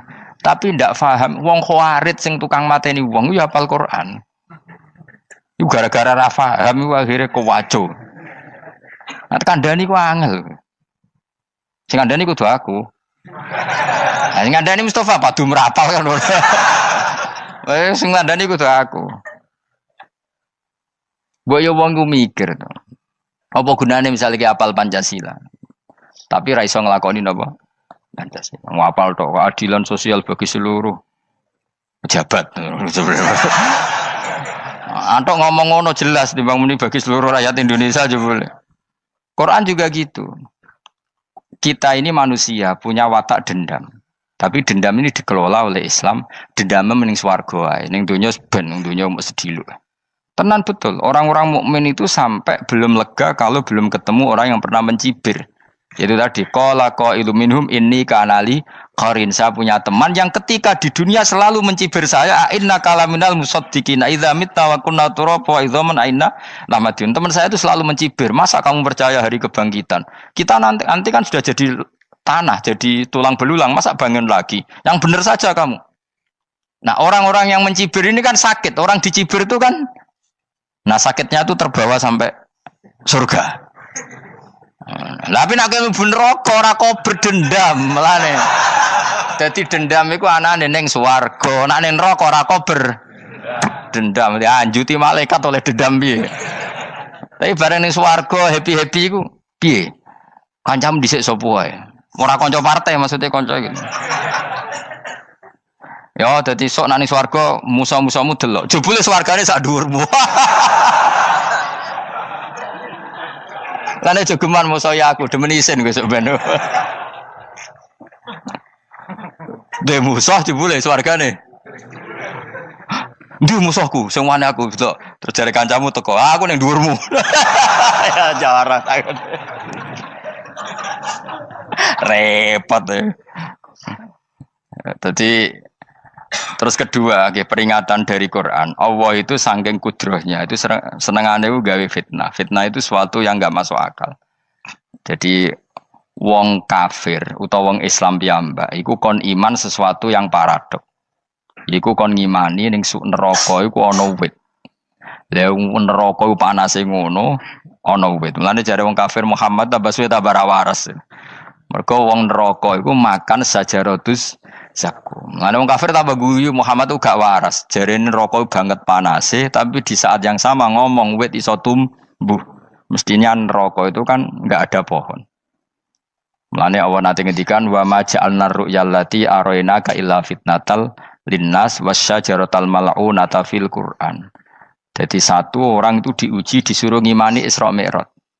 Nabi yang tetap posisinya di Mekah diberitakan oleh Quran bahwa Nabi telah menembus langit Sabtu dalam lahdoh satu malam. Wong kafir malah guyu-guyu. Terus kedua ada pohon yang tumbuh di neraka. Mulane dawuh pangeran seperti wa ma ja'alna ru'yallati arainaka illa fitnatal linnas wasyajaratal mal'unata fil Quran. Jadi diuji. Yes ngono dunya kaya wong Islam sakniki niku. Yang mengklaim negara Islam tata kelolanya carut marut. Yang negara non Islam kadang tata kelolanya rapi. Sehingga seakan-akan kita ini salah. Ngurus dunia wae ra iso, mung ngurus akhirat. Tapi saya berharap sing dicibir iki sok ben mlebu swarga. Dadi iso dendam. Tapi nek mlebu neraka iku ora kober dendam. Mulane kula mboten gadah rencana mlebu neraka mboten gadah. Kula niku nggih pendendam dadi mangkalku ben kesampaian sampeyan nak teng pundi? Swarga. Kita harus ngalami fal yawmal ladzina amanu minal kuffari yadhakun alal araiki yang jangan sampai kita ngalami kita sendiri disiksa. Kowe ngilu awakmu dhewe, milih dendam apa milih mlebu neraka? Milih dendam ya. Syaratnya mlebu apa? Swarga. Ya. Jadi pangeran itu memang sering damel sesuatu itu paradok. Tapi memang Allah sengaja. Mulane kula bolak-balik matur, ulama itu banyak, yang jaga akhlak ya banyak, yang jaga ilmu yang banyak. Kadang yang jaga ilmu itu yang akhirnya nyuwun sewu cangkem elek dan itu penting. Saya di mana-mana bilang, sesuatu itu kadang nggak bisa dijelaskan secara baik-baik. Syaratnya kudu cangkem elek. Cuma karena itu nggak mungkin kita nisbatkan pada Nabi, ben aku wae sing tanggung jawab. Kalau nak dinisbatkan Nabi kan elek, maksud Nabi kok gerakan cangkem elek. Ben aku wae. Nak pancen salah, aku sing tanggung jawab. Tapi nyalahno aku neraka, yakin neraka. Siji yo ora level, napa siji ora level. Dhisik sahabat itu akhirnya yo nyuwun sewu cara ora sahabat yo cangkem elek. Mergo mangkel. Ada orang munafik saking ora ngajare ngene. Kenapa saya bikin gerakan cangkem elek? Kok janut lho. Kowe asli elek maksudnya cangkemmu wis elek ora kok. Engko nang darane aku harus gebak ora asli cangkemmu wis elek. Wis ngono perkara dunya ora perkara hak. Nah kan perkara hak, cek keren. Wong munafik ku saking mangkelnone ning Kanjeng Nabi, saking kepengin Nabi itu ketok goblok, ketok salah. Iku kadang takok nggawa untane unta. Takok, "Mat, untaku iki sing ngawini untane sapa? Kok anake kok ora kembar?" Terus ana sahabatmu sing cangkem elek koyo Ruhin. Tak pajangi aku. Kowe apa? Dadi oleh muni ku nazautu alaiha, nazautu cara aku sing nyelingkuhi. Terus ki apa? Mergo gak trimo nabine dikei pertanyaan sing gak masuk akal. Paham? Begitu juga ketika mereka nyembah berhala Lata Uzza iku sing cangkem elek ya sahabat. Mergo nabi ra pantes.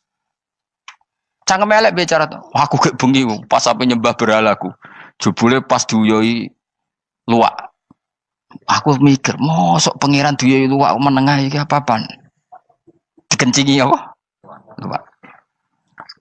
Ada lagi orang Bedui, orang munafik tanya, Muhammad, idda'aita annaka utiyal wahya. Kamu tuh mengklaim kamu dapat wahyu. Sekarang unta saya hilang. Lalu posisi unta saya di mana? Kamu idda'aital ghaib. Kamu mengklaim tahu barang ghaib. Sekarang unta saya di mana? Sahabat akhirnya kecangkemel, tak colong apa-apa pokoknya. Pergamane. Pokoknya butuhnya mangkel lo, bodoh mangkel lo nih. Mergo gak terima nabi ini nggo pertanyaan-pertanyaan yang tidak mendidik, yang menyudutkan. Yang paling parah mau nazautu alaiha. Yo aku sing nyelunggi wae apa-apa. Nah sama misalnya orang kafir bilang orang Swiss lebih bahagia timbang orang orang Ethiopia. Orang Eropa lebih bahagia ketimbang orang Syria. Kamu harus bilang, kata siapa? Coba ukur. Kita yang miskin, kita yang tidak menteri, kita yang tidak siapa-siapa. Andai kan ditimang kebahagiaan kita dengan menteri, tidak mesti kalah. Mereka juga punya atasan yang mengganggu kan. Kue jadi buruh majikan ya tersita oleh atasan. Menteri ya tersita oleh atasan. Kebebasannya ya ada yang tersita. Wayai pengen turu harus ngantor. Wayai kepengen mangan harus rapat. Kamu ya tersita pe mangan rakelar. Ya sesuai tersitanya macam-macam kan. Semua itu kita sama kok. Ada yang sesuatu yang kita tidak kesam, mereka juga sama ada sesuatu yang tidak. Ya. Sebenarnya pola hidup itu kan sama. Dan itu kadang-kadang yang jadi aman kadang-kadang mau cangkem elek sing iso jawabnya. Tapi saya ulang lagi itu nggak mungkin kamu nisbatkan kepada Rasulullah karena Rasulullah itu ahsanan nasi khalqum. Tapi ulama ben tetep ngene iki. Sing kaliber lho ya. Sing kira-kira cangkem elek tetep keramat kok kula lah minimal koyo kula. Kulo nu cangkem elek tetep keramat. Kowe sopan tetep keramat, ora ono ilmune kok. Entekno sopan ora ono pengaruh ya. Entekno sopan tetep keramat aku, yakin keramat aku. Baik sopan lah ya. Ora ono ilmune apa-apa, sopan yo keliru, cangkem elek yo keliru, urip yo keliru, mati yo keliru, pokoke kadung keliru. Ono ulama diomongi, Pak Yai, kalau neraka itu, kalau setan dari api, kemudian setan disiksa api kan sejenis, susahnya apa? Kiai ini mangkel terus ngambil segenggam tanah di sawur ora ini. Loro yai, jari ke kota tanah, kena tanah kok loro. Enggak bisa seperti ini diberi penjelasan baik-baik kan. Setan itu kok geni Pak Yai, jari disiksa di neraka kan enggak apa-apa sama-sama api. Kiai ini ngambil tanah sawur ora ini. Barang mau sakit Kiai, jari kota tanah kena tanah kok sakit. Hanya jangan katakan kalau setan dari api kena api enggak sakit. Coba kamu kasih penjelasan baik-baik. Ngapunten nggih, umpami jenengan nggih. Ngapunten lho niki. Ngapunten lho nggih, umpami jenengan nggih. Ngapunten lho. Kesuwen. Umpami jenengan kena tanah sepundi iki mboten napa-napa, kena tanah kula biasa. Kan kesuwen. Dene mbok sawuri raine. Terus keliliben. Padahal materi manusia dari tanah, ternyata kena tanah. Sakit. Makanya dendam itu penting, tapi tadi loh ya, bukan dalam konteks dunia, ning swarga. Allah iku wis gawe manusa iku duwe dengan tanda kutip dendam tadi. Dekne tetap gak terima. Orang yang dulu menghina saya iman, kemudian orang itu di surga gak terima, makanya diberi hak untuk melihat bahwa temannya masuk neraka. Mulane fattala'a fara'ahu fi sawail jahim. Kemudian temannya dilihat, kemudian temannya di neraka. Dan belum berhenti dendamnya di sini. Dia ini ngomel-ngomel, tawahi ingkit talaturdin. Kamu kan yang hampir saja menyesatkan saya. Jadi wong swarga nek ora ngomel ya ora lega. Ayo milih swarga apa milih dendam? Dendam. Jadi mulane ngaji ben kero, dadi ben lega apa? Dadi kowe kudu dendam kan. Kowe wong suga-suga kudu dendam. Jute gak dhisik suga, saiki suga aku jebule sing mbok dendami swargane sak dhuwur. Pancet wong suga menangan. Jadi kudu jelas ya. Jadi kenapa saya bilang cangkemel karena tadi dulu sahabat itu kadang kesulitan nanggepi komentare wong-wong munafik. Karena tadi itu Nabi itu, sampai nak roh ceritanya Nabi dari sisi yang baik-baik saja. Maksudnya baik-baik itu sahabat merawakan Nabi. Wong munafik nak takok aneh-aneh. Ya Muhammad, onta aku iku rondo ireng kok anake rondo ngene iku sing majangi sapa jare sahabat. Aku apa? Wong urusan onta kok ditakokno ora. Dadi niate ngelecehno nabi, nabi takoki urusan. Lah kula misale kiai, alim alamah tukang maca jalan takoki, "Gus, dari rukin kula gak ada kucing, Gus." Niku rupane kok beda-beda nu sing majangi kucing putih, Gus. Aku kan ngenyek wong. Kiai ditakoki urusan perselingkuhane apa? Kucing. Bukan nabi itu kono mesti sahabat aku, terus kabeh apa? Ono sing ontane hilang Muhammad, kamu mengklaim tahu barang gaib. Lalu onta saya sekarang hilang di mana? Itu saya sahabat tak jupuk. Maksudnya sahabat tadi agak nyolong mangkel noa ya. Cara aku zaman sahabat kok menangi Nabi. Sing ilang ontamu, Nabi mbok takoki. Engko sing dionto ora iso njaga malah Nabi wong liya mbok takoki. Cok goblok. Enggak mungkin seperti ini kita baik-baik saja. Jajal misalnya ke sopan, ngapunten nggih, Nabi suka nih hak mikir ya. Malah kumo luhur kan? Nabi kasih waktu untuk meditasi. Kan malah gak kasil sopan gini iki. Unta-untamu dek takon Nabi lah enggak wis ora melok di dunya kan lebih gampang. Gampang di cangkem melek cangkem apik. Jawab. Gampang cangkem melek. Makanya dulu mulai sahabat ada sahabat kayak Umar, kayak Khalid bin Walid gue jagani wong sing ngene iki. Masyhur. Ana wong munafik neh takok, "Muhammad, kamu betul Mi'raj?" "Iya." Sayyidina Ali diparani takok, "Ali, sikile mangkat sitok diangkat. Angkat loro-loro ora iso." Ngono jare kancamu iso. Mergo artinya terbang kan kakinya terangkat semua. Sayyidina Ali karena wong pinter nganggep iku guyu tok Sayyidina Ali. Bareng takok Umar, kan dekne kepengen mengalahkan Nabi dan mengalahkan Ali. Terakhir ning Umar. "Mar, kowe iso ngangkat sikilem sitok." "Ta ini, pekno pedang mbek Umar." "Kewani iki."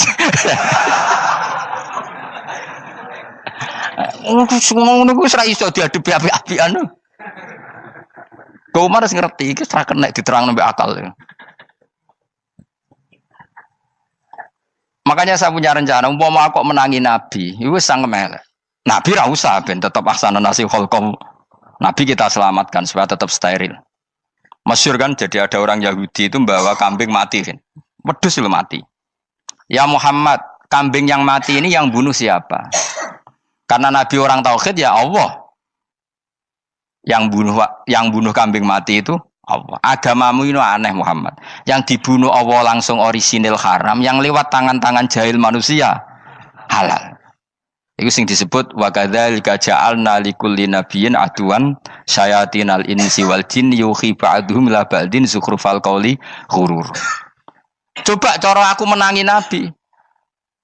Kan nak cara medis kan jelas ya, kan tentu sehat yang disembelih karena darahnya keluar. Tapi mereka ngomong wong orisinil dibunuh wong langsung kok malah haram, yang dibunuh manusia. Ini aneh mata agama. Cara aku menangi zaman Nabi, yo no pangan dhewe ngono kowe sing gampang dikira-kira, tapi ojo Nabi lho sing ngendikan, kowe wae sing penggemar Nabi. Kancang kemelek pantes selain bakat yo ora bakal dadi nabi wis. Ya kowe nak muni halal yo pangan tekno. Kan dekne muni halal kan? Ya wis entekno. Ben do mangan apa, Badang.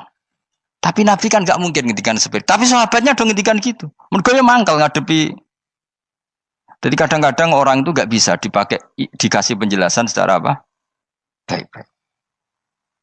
Ya tapi tadi saya ulang lagi, kita kudu tetap nyelametno Kanjeng Nabi. Yes, mulane ulama itu keras masalah bab ngadepi wong fasik itu keras. Masyhur Sidina Ali nanti debat be orang ateis. "Ali, kowe sare terkenal sahabatnya Nabi paling cerdas. Umpama kowe wis mbok rewangi salat, mbok rewangi poso, kemudian sok ben mati ra ono apa-apa. Terus kowe rugi, mbok rewangi salat, mbok rewangi poso, mbok rewangi takwa, ternyata nanti di akhirat ndak ada apa-apa. Lan aku kan enak ning donya, gak tahu salat, gak tahu poso, jadi nanti kalau gak ada apa-apa kan gak masalah. Aku di dunia gak pernah kebebanan aturan-aturan syariat. Masyhur dawuh Sayyidina Ali. "Ingka nama taqulu sidqan atau haqqan takhallasta wa takhallasna. Wa ingka nama aqulu haqqan takhallasna wa ahlakta." Siapa lo dhewe? Jika yang kamu katakan benar, yang lolos tidak hanya kamu, saya pun lolos. Jika nanti di akhirat gak ada hisab, memang yang selamat kowe tok, aku lah yo. Selamat dong, bodoh-bodoh ra ono hisab. Ingka nama taqulu haqqan faqad takhallasta wa takhallasna. Jika yang kamu katakan benar, enggak ada hisab, maka kamu selamat, saya pun selamat rumangsamu. Tapi jika yang saya katakan benar, takhallasna wa ahlakta, saya selamat kowe rusak. Niku muga ora sidina Ali cangkem elek tapi, muga ora sidina Ali. Muga sing ngomong Ruhin misal. Kan cangkem elek. Karena orang seperti itu ora iso mbok terangno api-apian. Di kampunten nggih mengke delok mengke. Lho delok mengke kesuwen li. Kowe nek mati wae SMS aku malah do ndi-ndi ngomongnya. Maka jawab Sayyidina Ali, jika yang kamu katakan benar, yang selamat tidak hanya kamu, saya pun selamat karena tidak ada apa? Hisab. Tapi jika yang saya katakan benar, maka takhallasna wa ahlakta, saya selamat, kamu rusak. Mulane cara kula wong Islam kudu yakin mlebu swarga. Senajan to pun rokok sik. Saya berkali-kali bilang, kita pun nuruti khawatir. Sebenarnya sholat kita potensi gak diterima Allah karena ada ikhlas. Puasa kita juga gitu. Tapi masalahnya kubu sebelah darani siapapun mati itu masuk swarga. Lan aku kalah iklan iso kalah. Lan aku kampanye paling gampang ngaji swarga, ngaji ra paham yo swarga, go kitab ngalor ngidul yo swarga, modus gaya-gayanan yo swarga. Ngaji mergo mangkel bojo yo swarga. Ngaji nglalekno utang yo swarga. Oh, apa kubu sebelah wae swarga terus bosok kene sing iman kok. Swarga. Soal akhir ki mlebu neraka tak kandhani wis enteni sik sabar.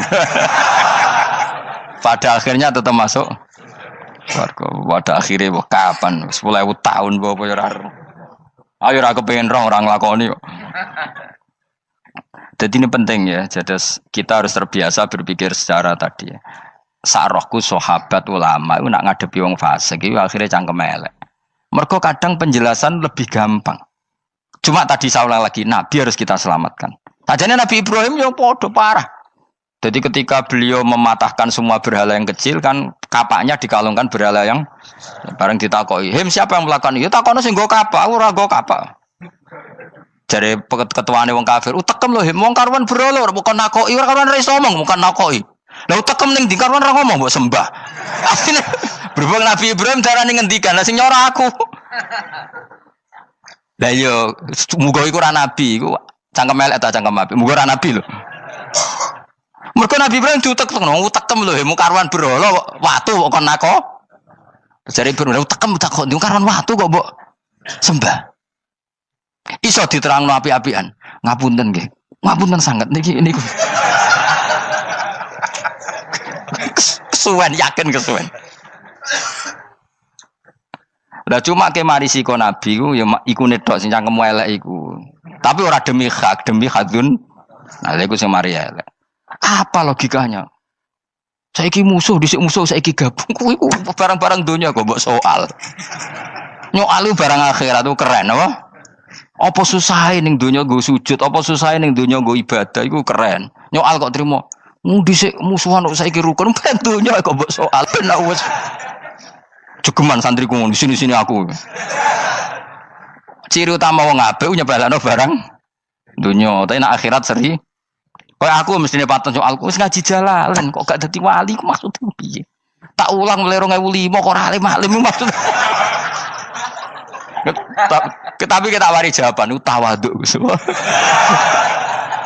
Ya tak wari jawaban apa? Karena kita ndak ingin nyaingi guru apalagi melangkahi. Ya tak warai ya. Jadi sajane kula saged alim Gus, tapi mboten sae nglangkahi guru. Mulane kula nyuwun pangeran tetep bodho. Kersane tetep sopan, tidak nglangkahi. Setuju ya? Dadi soalnya enggak takoki. 2005 lho kan 2005. Berarti pirang tahun? 14 tahun. Tak takoki dadi mubalek yo ora, khotib yo ora. Krungu kabar Ruhin Wali yo ora. Nuruti kecewa. Tapi setelah ada jawaban tawaduk ya soleh. Memang enggak baik, murid nyalip guru itu enggak baik. Ya ora apik, ora iso ya ora ros pokoke. Jelas gitu. Terus niki bukti orang soleh itu boleh berteman orang macam-macam. Bernya ini ahlul jannah bercerita dulu punya teman ateis. Jelas gitu. Yang teman itu mengingkari adanya hari kebang, tapi nyatanya orang soleh ini tetap masuk surga. Artinya apa? Pertemanan di dunia sama orang ateis ini tidak menghalangi dia masuk surga. Tentu ya sebatas pertemanan. Ora konco golek demenan iku ora jenenge konco iku. Maksudnya berteman mungkin satu kantor atau ditakdir tetangga atau ditakdir apa. Tentu tidak ngikuti apa kemaksiatannya, tapi tetap berteman. Karena istilahnya ini kanali korin, saya punya teman sohibun yungkirul ba'sa, saya punya teman yang mengingkari hari kebangkitan, yang teman itu setiap kali ketemu saya mencibir saya, inna kalaminal musad dikin aidza mitna wa kunna turaba wa idzaman inna lamati madinun. Teman saya itu selalu mencibir, masa kita nanti dibangkitkan lagi padahal kita sudah jadi debu dan jadi tulang belulang. Lalu teman saya ini nasibnya gimana?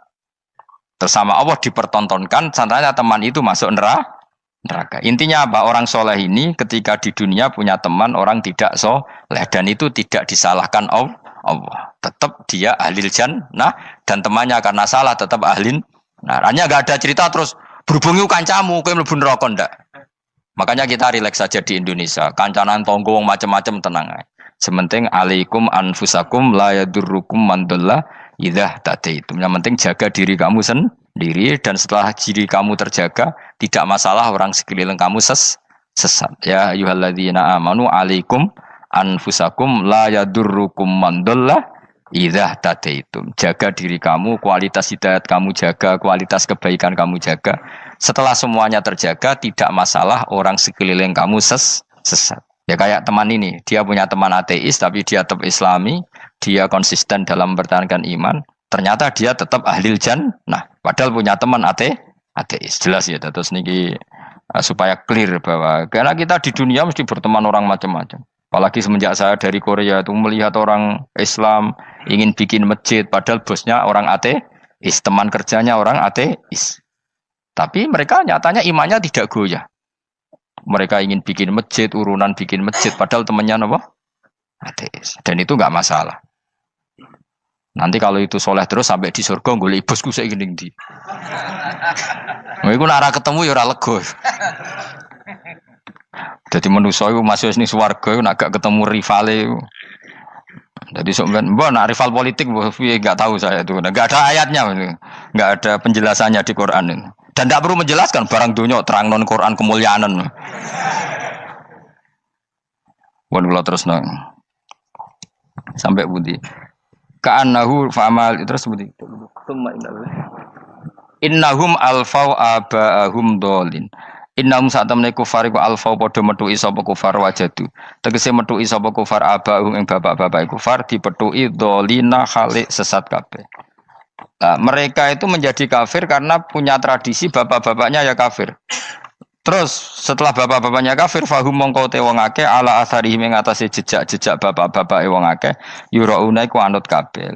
Mereka punya bapak-bapak kafir dan kekafiran itu diikuti oleh mereka. Ya sajuna tegese padha ngikuti sapa wong akeh latibaihim maring anut ning abaihim. Fa yasrauna mongko gegancangan to sapa wong akeh ilahi maring ittibail aba. Maksudnya gini, kalau tahu senior kita sesat ya jangan ikut. Mereka enggak, bapaknya sesat nyembah batu, nyembah makhluk. Mereka ikut menyembah batu, menyembah makhluk. Harusnya kalau salah kan enggak perlu apa diikuti. Jadi kesalahan itu ya kadang ikuti tradisi. Tapi ya tradisi yang seperti itu, kalau tradisi yang baik ya harus diikuti. Walakotelan teman-teman sesat kau belum sedurunge iki generasi sopo akfarul awalin. Sopo aki-aki wong dhisik. Minal umami sing pira-pira umat almadiyati kang wis kliwat. Walakot arsalan teman-teman ngutus ingsun fiim dalam kabeh mungkiri nek wong sing meringatno kabeh. Minar rusuli sing pira-pira rusul mukhawifina tur ngekeki peringatan kabeh. Fangdur mongko angen-angen sira kaifa kana hal kaya apa ana apa akibatul mudharin, apa akibate wong sing dikei peringatan ayil kafirin tegese wong kafir kabeh.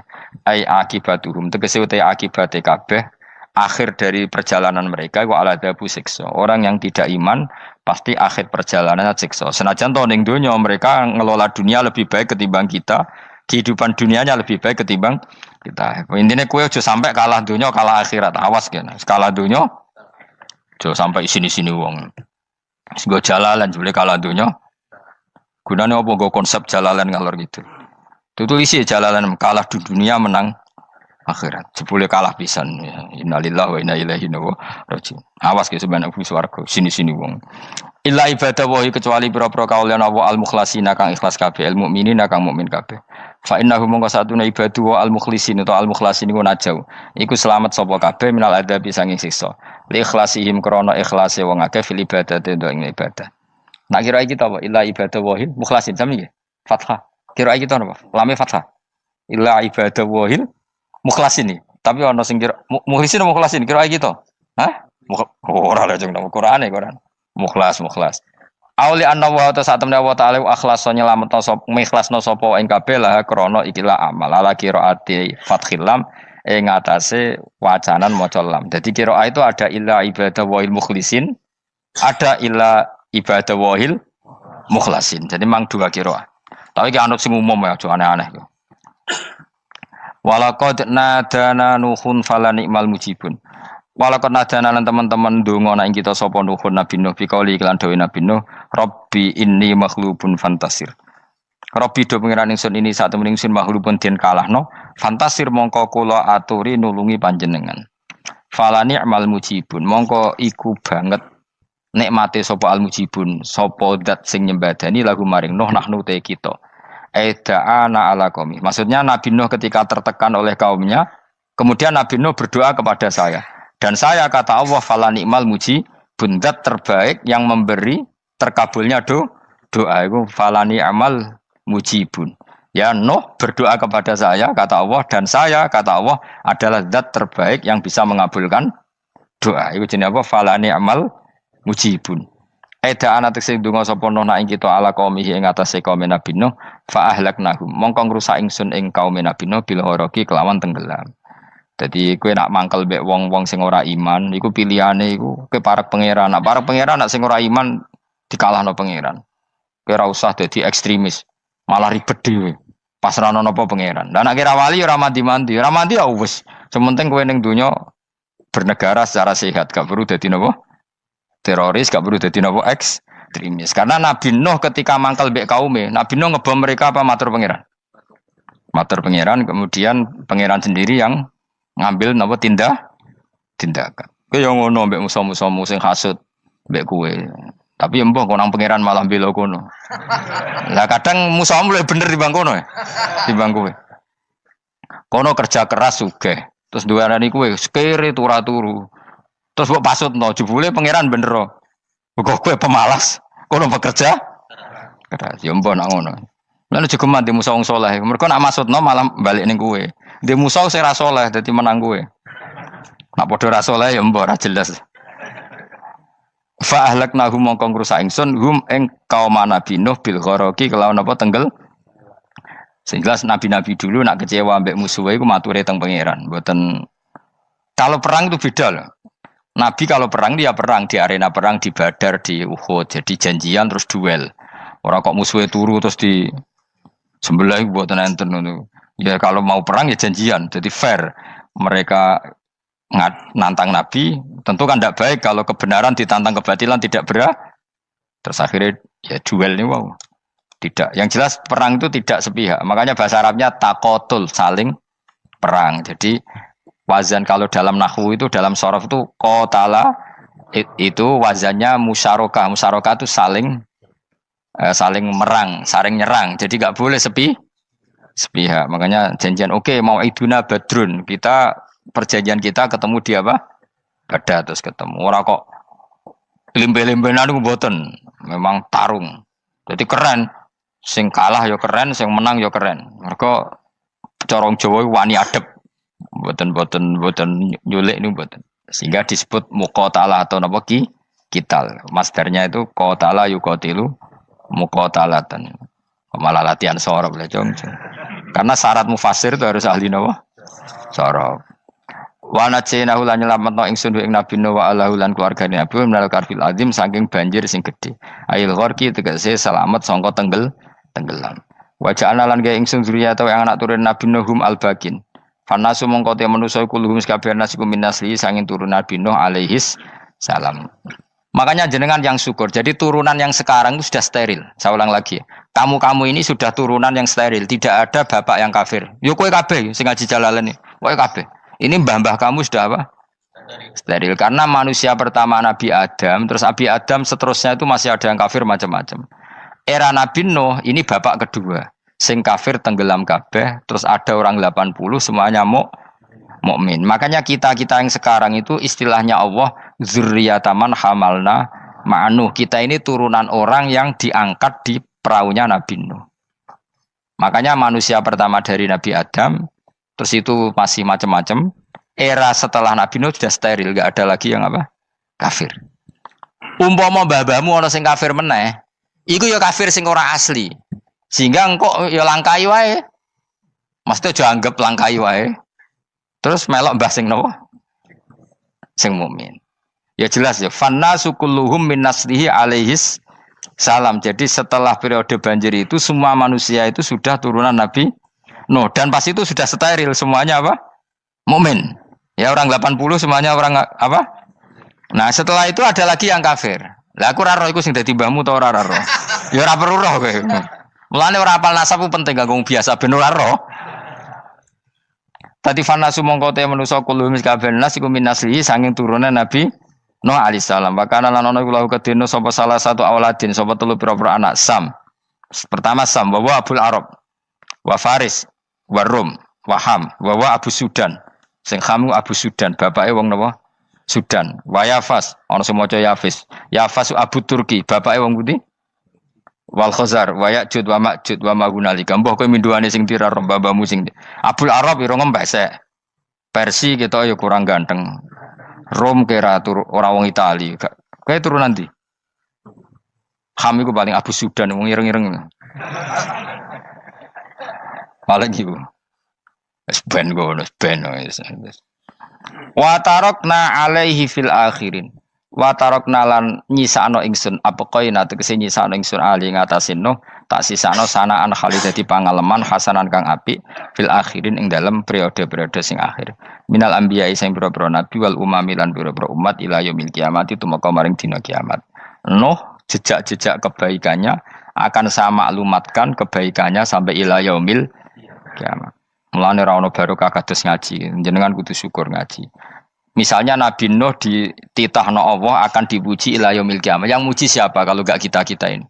Barokahnya ngaji, kita tahu kehebatan Nabi Nuh, kita tahu sejarahnya Nabi. Berarti yang muji Nabi Nuh siapa? Ya kita-kita ini yang ngaji. Andai kan tidak ada yang ngaji, orang tahu enggak tentang Nuh? Enggak tahu kan? Makanya banyak wali yang enggak suka doa. Bukan karena anti doa enggak, katanya saya yang didoakan para yang sudah meninggal. Karena yang sudah meninggal itu sangat mencintai kita. Lan kula itu termasuk ulama sing jarang ndonga. Nggih ndonga tapi juarang banget. Ora koyo kowe men ndonga ora tau mandi. Kula nu jarang ndonga karena dawuh Kanjeng Nabi, siapapun yang menghidup-hidupkan sunnahku otomatis layak mendapat doaku. Dawuh Nabi masyhur, ala khulafai rahmatullah. Siapapun yang mengganti saya berhak dapat rahmatnya Allah. Manhum ya Rasulullah. Siapa itu? Alladzina yuhyuna ma amatahun nas min sunnati, orang yang menghidup-hidupkan sunnahku yang sudah mati. Coba Nabi Nuh sekarang dapat titah dipuji di dunia ila yaumil. Yang muji siapa coba? Kita-kita kan. Karena kita menerangkan sejarah Nabi Nuh bahwa beliau adai ila Allah, beliau konsisten berjuang ila tauhid. Coba kalau tidak ada orang ngaji. Siapa yang tahu Nabi Nuh? Man huwa, siapa dia? Kan tidak ada yang peduli. Itu kayak kasus Musaddaq dulu. Katanya Musaddaq kan punya pengaruh 40.000 orang yang ngakui Musaddaq itu Nabi. Ternyata itu keliru, itu hoax. Saya termasuk orang yang menanyai kenapa mereka menabikan Musaddaq. Tak tanya, kenapa kamu percaya Musaddaq Nabi? Memangnya kenapa kalau dia Nabi? Nah, kamu tahu Nabi apa? Nabi itu apa? Tidak tahu. Iya gitu sih. Makanya saya itu menyayangkan ada berita. Sebenarnya yang mereka mengatakan Musaddaq Nabi itu tidak tahu Nabi apa itu tidak tahu. Cuma mereka percaya demokrasi. Kalau dia ngaku Nabi susahnya apa sih? Pikirannya itu. Susahnya apa kalau dia Nabi? Lah kamu tahu Nabi apa? Enggak tahu jadi. Repot kan? Itu kan seperti orang pakai nama Ghazali tapi enggak tahu sakralnya Imam Ghazali. Akhirnya ngefly. Jenenge Abdul Qadir Jilani beling ora karuan. Mergo ya ora roh. Ya kok jenenge Mustofa ini. Orang pilihan tapi ya kelakuane ngene iki. Aduk Ruhin jus wong sing tukang istirahat. Dadi maknane Mas Ruhin wong sing seneng. Mulane turu. Dadi sarohae maknane istirahat. Nganggo sintasin. Sinta yo tukang istirahat bener urip pemene iki. Ya ora apa-apa, donya sepele kan tinggal istirahat. Jadi makanya kan nggak ada ulama yang nggak dicintai para wali yang sudah meninggal karena tadi siapapun yang menghidupkan sunnahku setelah sunnah itu mati maka dapat doaku. Sehingga ulama ya doanya ya biasa aja, ndak usah berlebihan, just dungos. Karena kita yakin dungane Nabi luwih mandi timbang doa kita. Kalau kita menghidupkan sunnahnya Nabi, ngaji maksudnya. Cuma namun di sunnah Rasul gak tahu ngaji. Sunnah Rasul yo ngaji iku sing karuan. Wis jelas Nabi itu status pokoknya apa? Pengajar apa? Masyhur itu. Buistu mualliman. Sebagian riwayat pakai innama buistu muallim. Saya diutus hanya sebagai pengajar. Termasuk melakukan sesuatu yang tidak ideal itu Nabi lakukan demi status mengajar. Misalnya begini, sama tak bedai, kok tak latih pinter. Tawaf jalan kaki sama naik skuter atau naik kendaraan itu afdal mana? Enggak, jawab saja. Afdal jalan kaki. Tapi Nabi ketika tawaf itu naik unta. Naik apa? Sehingga ulama ijma tetap saja tawaf naik unta sama jalan kaki afdal jalan kaki. Padahal Nabi kalau tawaf itu karena Nabi naik unta itu statusnya adalah mengajar, menunjukkan kalau itu sah. Jadi nilainya bukan enak-enak naik unta tapi mensyariatkan kalau itu sah. Dong ya. Kayak saya pakai baju hem. Dengan orang Arab pakai jubah, mungkin cara Allah itu afdol saya orang Indonesia loh ya. Maksudnya saya ini orang Indonesia. Maksudnya saya orang Indonesia, saya ulang lagi. Bukan dengan status Habib atau ulama atau orang Arab. Guling-gilingan bahwa saya mengesahkan baju hem untuk sholat. Makanya dulu pernah di salah satu komunitas tabiin, saya ulang lagi tabiin. Itu semuanya pakai jubah, pakai serban. Jabir yang sahabatnya Nabi termasuk Abdullah bin Mas'ud, dia datang ke masjid, jubahnya itu dicopot, terus dia sholat tanpa pakai jubah. Sampai geger tabiin, ini gimana sahabatnya Nabi sholat kok pakai jubah, jubahnya dicoplok, dicendel loh. Terus dia sholat. Ketika sholat ditanya, ya sahibah Rasulullah, kok ini sahabatnya Nabi sholat pakai jubah kok malah dicopot. Supaya kalian semua tahu bahwa kita dulu zaman Nabi biasa sholat pakai sarong terus diikatkan di leher saking tidak menemukan jubah. Tapi itu menjadi penting supaya orang tahu bahwa syarat sahnya sholat tidak bergantung harus pakai jubah. Meskipun kita sepakat pakai jubah sunat, kita selalu sepakat pakai jubah sunat. Tapi harus ada enggak? Kalau semua kiai pakai jubah, nanti satpam harus pakai, supir harus pakai. Karena kalau mau sholat jadi bingung. Ini barokahnya Jabir, orang tahu ternyata sholat itu yang paling pokok adalah nutupi aurat. Sama Rasulullah itu kadang tidak melakukan ibadah kelas paling afdol. Kayak tadi beliau tawaf naik unta. Tapi itu menjadi afdol karena nilainya mengajarkan bahwa itu sah. Paham gitu? Terus beda. Perilaku sama pengajaran itu beda. Rasulullah itu gak mungkin sholat lupa. Tapi Nabi pernah lupa. Andai kan Nabi tidak pernah lupa, kita tidak tahu caranya kalau sholat masyhur itu. Nabi pernah sholat hanya 2 rakaat. Terus beliau akan pulang. Terus sahabat diam semua karena mereka punya adab. Terus ada orang yang agak bedui. Aku sirati sholatu amnasita ya Rasulullah. Ini sholat model qashar apa memang kau lupa? Karena sahabat mulai dulu sudah ngerti usul fikih. Kalau ini duhur 2 rakaat, mulai besok berarti 2. Karena ngambil yang paling akhir. Zaman Nabi kan ada nasa mansuh. Kalau tak kemarin duhur 2, berarti duhur terkini 2. Terus Nabi balik lagi ke majelis, mengkonfirmasi ahakun maqalahu Dzulyaden, apa yang dikatakan Dzulyaden tadi benar. Iya ya Rasulullah, engkau tadi sholat hanya 2. Terus Nabi takbir menambahi 2 rakaat. Artinya apa? Kalau kamu lupa, itu tidak harus mengulang dari awal, cukup bina meneruskan. Sehingga misalnya kita tawaf sudah 3 putaran, terus kita batal, ya kita wudu saja. Mulai awal apa teruskan terus keempat?